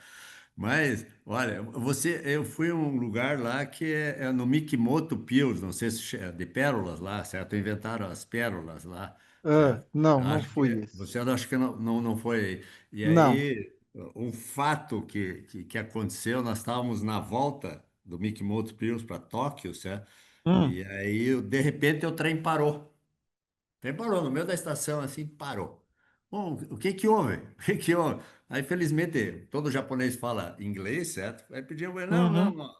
não. O trem que vinha no sentido contrário, que nós ia cruzar com ele, uma pessoa, infelizmente, se suicidou, jogou-se na frente do trem. Ah, É, e aí nós tivemos que mudar, aí ele acompanhou conosco, certo? Tivemos que mudar de linha. Felizmente ele estava indo para o mesmo lugar que nós e indicou a estação que nós tínhamos que descer. Mas foi uma surpresa enorme isso aí. Nagoya, Osaka, Tóquio, pô, são lugares fantásticos. Você não teve em Hiroshima aí, né? não, era muita coisa. Hiroshima ficou de fora dessa vez. Mas olha, tem muita coisa para a gente ver lá, certo? E Nossa. parabéns, olha, fantástico as suas fotos, como sempre, maravilhosas, ô Márcio. Então, eu só tenho a agradecer. Não sei se alguém tem alguma pergunta a fazer. Também eu comprei aqui no Brasil esse passe para usar o Shinkansen lá por 14 dias. E naquela Aham. ocasião que eu fui, você só podia comprar no Brasil, né? E podia usar Ah, lá. Usava nos ônibus, tá. usava no trem, etc. Não sei exatamente como é que está a regra hoje, sabe? Mas foi também uma viagem bem emocionante. A única coisa que eu lembro, e ficou gravada muito comigo, quer dizer, foi o tempo que eu saí de Curitiba e depositei a mala em Nagoya. Nós fomos em Nagoya, primeiro ponto, sabe? Hum. Foram 38 horas de viagem. Ah, é duro, é duro. É um dia inteiro com escala, espera, não é fácil não, tá certo. Nós fomos via Estados Unidos, certo? Nós fomos via Tá, Detroit, certo? Então, aqui fomos a Detroit, Estados Unidos, e Detroit fomos direto. Na ocasião, a gente queria passar em Detroit lá para fazer as compras de umas muambas, certo? Paramos. tá. Alô? Acho que interrompeu. Interrompeu? Alô, Nelson? Bom, enfim, é isto. Deixa eu ver se tem alguma mensagem. Pararam aqui, não escuto mais nada. Então, vamos encerrando por aqui, gente. Muito obrigado pela paciência. Ah, Desculpe. voltou. Você Não, voltou. tinha fechado o meu microfone, só para você saber, viu? Aham, tá Tá, bom. desculpe. É uma coisa que nós pegamos os ônibus lá e pegamos umas criancinhas, certo? E aí nós começamos a brincar com eles no ônibus para eles falar as palavras em português, certo? Hum. Felicidade, né? Parabéns, alguma coisa assim. E eles diziam para nós a palavra em japonês e nós tínhamos que repetir, certo? Mas foi uma diversão muito Não, legal, certo? Que as é crianças lá, os japoneses são fantásticos. E uma curiosidade, certo? As crianças com 5 anos, elas vão sozinhas para a escola, no máximo em isso. duas, certo? E voltam e Aham, pegam ônibus, todas elas, é uma tranquilidade total, certo? Quer dizer, a segurança total, uma confiança total um no outro, certo? Não foi exatamente essa época, foi um pouquinho antes, certo? Aliás, um pouquinho depois, nós pegamos neve lá também em Nico, certo? Nós pegamos um pouquinho de Uhum, neve, certo? Então, foi fantástico. Vale a é, pena, recomendo visitar todos sim, esses lugares aí fantásticos que você mostrou aí. exatamente. Olha, eu tenho uma pergunta aqui da Ingrid no chat. Ela disse: qual foi o maior desafio durante a viagem? Perguntou. Eu vou dizer dois. O primeiro desafio para nós foi se acostumar com o fuso horário. Até a gente dormir na hora certa, acordar na hora certa e comer na hora certa, eu demorei 12 dias. Não foi fácil. 12 dias de adaptação para ir, 12 dias de adaptação para voltar. Então, passava a madrugada com o olho aberto, de dia com sono e passeando mesmo assim, foi bastante cansativo. Então, uma viagem para o Japão com curto espaço de tempo, poucos dias, é realmente complicado. Depois, o segundo desafio foi tomar o transporte público. Metrôs, ônibus, trem, se acostumar com o horário, com todas as informações. Toda hora tinha uma dúvida se é expresso, se não é, toda hora aprendendo uma coisa nova. Foi o que mais deu trabalho, foi aprender a tomar transporte público, porque às vezes são 10 informações que você tem que processar rapidamente, para poder pegar o trem certo, o ônibus certo, na hora certa e assim por diante. Ela pergunta também o que mais gostou. Sem dúvida foi a vilazinha de Koyasan. Koyasan, aquele templo cheio de folhas de outono e aquele cemitério de significado profundo foi o mais impressionante de tudo. E de resto, todo o espetáculo de folhas de outono em Nikko, em outros lugares onde tinha, também sempre era impressionante. É, Recomendo esses lugares. Koyasan realmente vale a pena. Koyasan, Nikko e a Rota Alpina Tateyama Kurobe, acho que foram as três coisas que mais nos impressionaram. teve um detalhe, certo? Ah, nos banheiros, certo? Aí nós estávamos um grupo de quatro casais, certo? Uma Uhum. pessoa foi no banheiro lá. Eu não lembro, eles têm um botão de alarme, certo? Dentro dos banheiros, certo? E uma Hum. colega nossa, certo, apertou esse botão. Você imagina o que foi o corre-corre era numa estação rodoviária, alguma coisa assim, a praça pública. Foi um corre-corre que aconteceu porque ela apertou o botão errado. Provavelmente a pessoa queria apertar o botão da descarga, era dentro do banheiro, um botão vermelho, certo? Eu lembro bem, era um botão vermelho. Você Ah, apertava aquilo lá, foi um Deus nos acuda, todo mundo achou que alguém estava pedindo socorro, não sei o que, a pessoa sai lá, o que que aconteceu? Simplesmente você apertou o botão errado aí para dar descarga no banheiro, certo? Puta vida, foi interessante isso. é, pois. Alguns lugares a gente tinha que procurar onde era o botão da descarga. Nem É, sempre é tão óbvio. Às vezes é é, numa parede perto, às vezes é numa parede longe, às vezes é no próprio vaso, às vezes é no chão. Nossa, é. Cada lugar é é, uma surpresa. Tá sempre exatamente, né? aprendendo, tá sempre Sempre aprendendo. aprendendo, né? A dificuldade no metrô, depois você se acostuma, né? Você tem que saber o ponto de aonde você está pegando e aonde você vai descer, porque o preço é diferente, né? É, O preço depois acostuma, mas é. sempre tem uma coisa nova. Outro lugar, coisa nova. Por exemplo, quando eu fui pegar o trem para Nico, É. o guarda disse, é esse trem, porque eu olhei o topo do trem, a legenda na frente do trem não era o lugar. Eu fui procurar no mapa, ele bifurcava e ia para outro lugar, não era para nosso lugar. E eu perguntei, o guarda dizia, era esse, é esse, é esse. Aí eu fui perguntar para outro guarda, ele falou, ah, é porque esse trem divide no meio. Quando chega na estação tal, a metade, os três vagões da frente vão para esse lugar e os três vagões de trás vão para Nico. Então você entra no vagão 456. Putz, grila, eu aqui no desespero, chegando a hora de sair o trem, e o trem diz que é esse, mas está escrito que não é. Não, realmente você tem que ter um pouquinho de vivência lá, né? Ficar bem É, atento aos detalhes, é o detalhe do detalhe para isso, você não se isso. perder lá. Mas é Leia muito. todas as instruções, leia todas as placas, tenha muita paciência, que aí dá tudo certo. E fora É, isso, que os japoneses são muito gentis. são. Podendo ajudar, eles ajudam. Se você abrir um mapa ou qualquer coisa assim, um catálogo, alguma coisa, já vem. Você precisa de algum auxílio, você precisa de ajuda? Qual é a dúvida? Quando eles vêm, é Aham. impressionante, certo? Impressionante. Né? Ou mesmo com mímica, quando eu peguei o trem lá indo para aquela Rota Alpina Tateyama Kurobe, eu estava me atrapalhando na máquina que tira o ticket. Eu tentei uma vez, tentei duas, tentei três, eu não estava me achando. Aí chegou um senhor japonês do lado, com toda a paciência explicou, me ajudou a tirar o ticket. Nossa, só me bastou dizer arigatou gozaimashita, arigatou gozaimasu. Também um outro Arigatou trem que eu fui pegar era gozaimasu. complicado, eu não estava achando. O guardinha saiu do lugar dele e percorreu todo o labirinto de corredores até me deixar na plataforma certa. E um Nossa, detalhe, sinto. certo? Talvez dois detalhes aí que eu me lembro bem. Os motoristas de táxi é com luvinha branca, não sei o quê, para te atender, certo? Ah, O sim. guardinha do trem, quando ele passa de um vagão para outro, quando ele entra, ele fecha a porta, faz, gesticula com a cabeça, certo? Faz uma Ah, inflexão para todo mundo, certo? sim. É Ou bem. várias vezes pegamos transportes, ou ônibus, ou trem, teleférico, funicular, em que a pessoa controla a entrada das pessoas, vê se você tem o ticket e tal. Aí fecha a porta, na hora de partir, ele fica fazendo assim, como se dissesse tchau, com Gesticula. o braço levantado e sorrindo. E aí a gente sempre respondia. Ninguém presta atenção, mas eu e a Sueli sempre respondíamos, fazia igual a ele.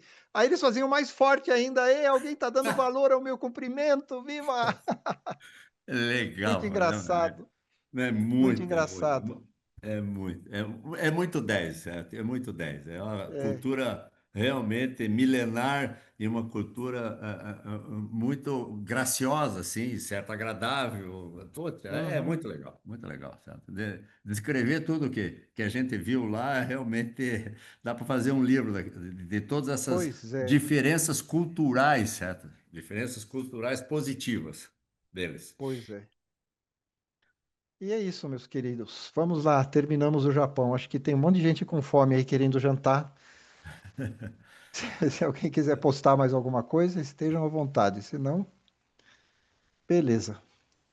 Eu só tenho a agradecer, Márcio, parabéns. Eu peço a todo mundo aí que abra os seus microfones e passamos aí uma elevada salva de palmas ao nosso Tá? sempre magnífico, né, apresentador, com essas imagens fantásticas, com esse texto maravilhoso, com esses comentários que nos auxiliam muito se formos planejar uma viagem para o Japão.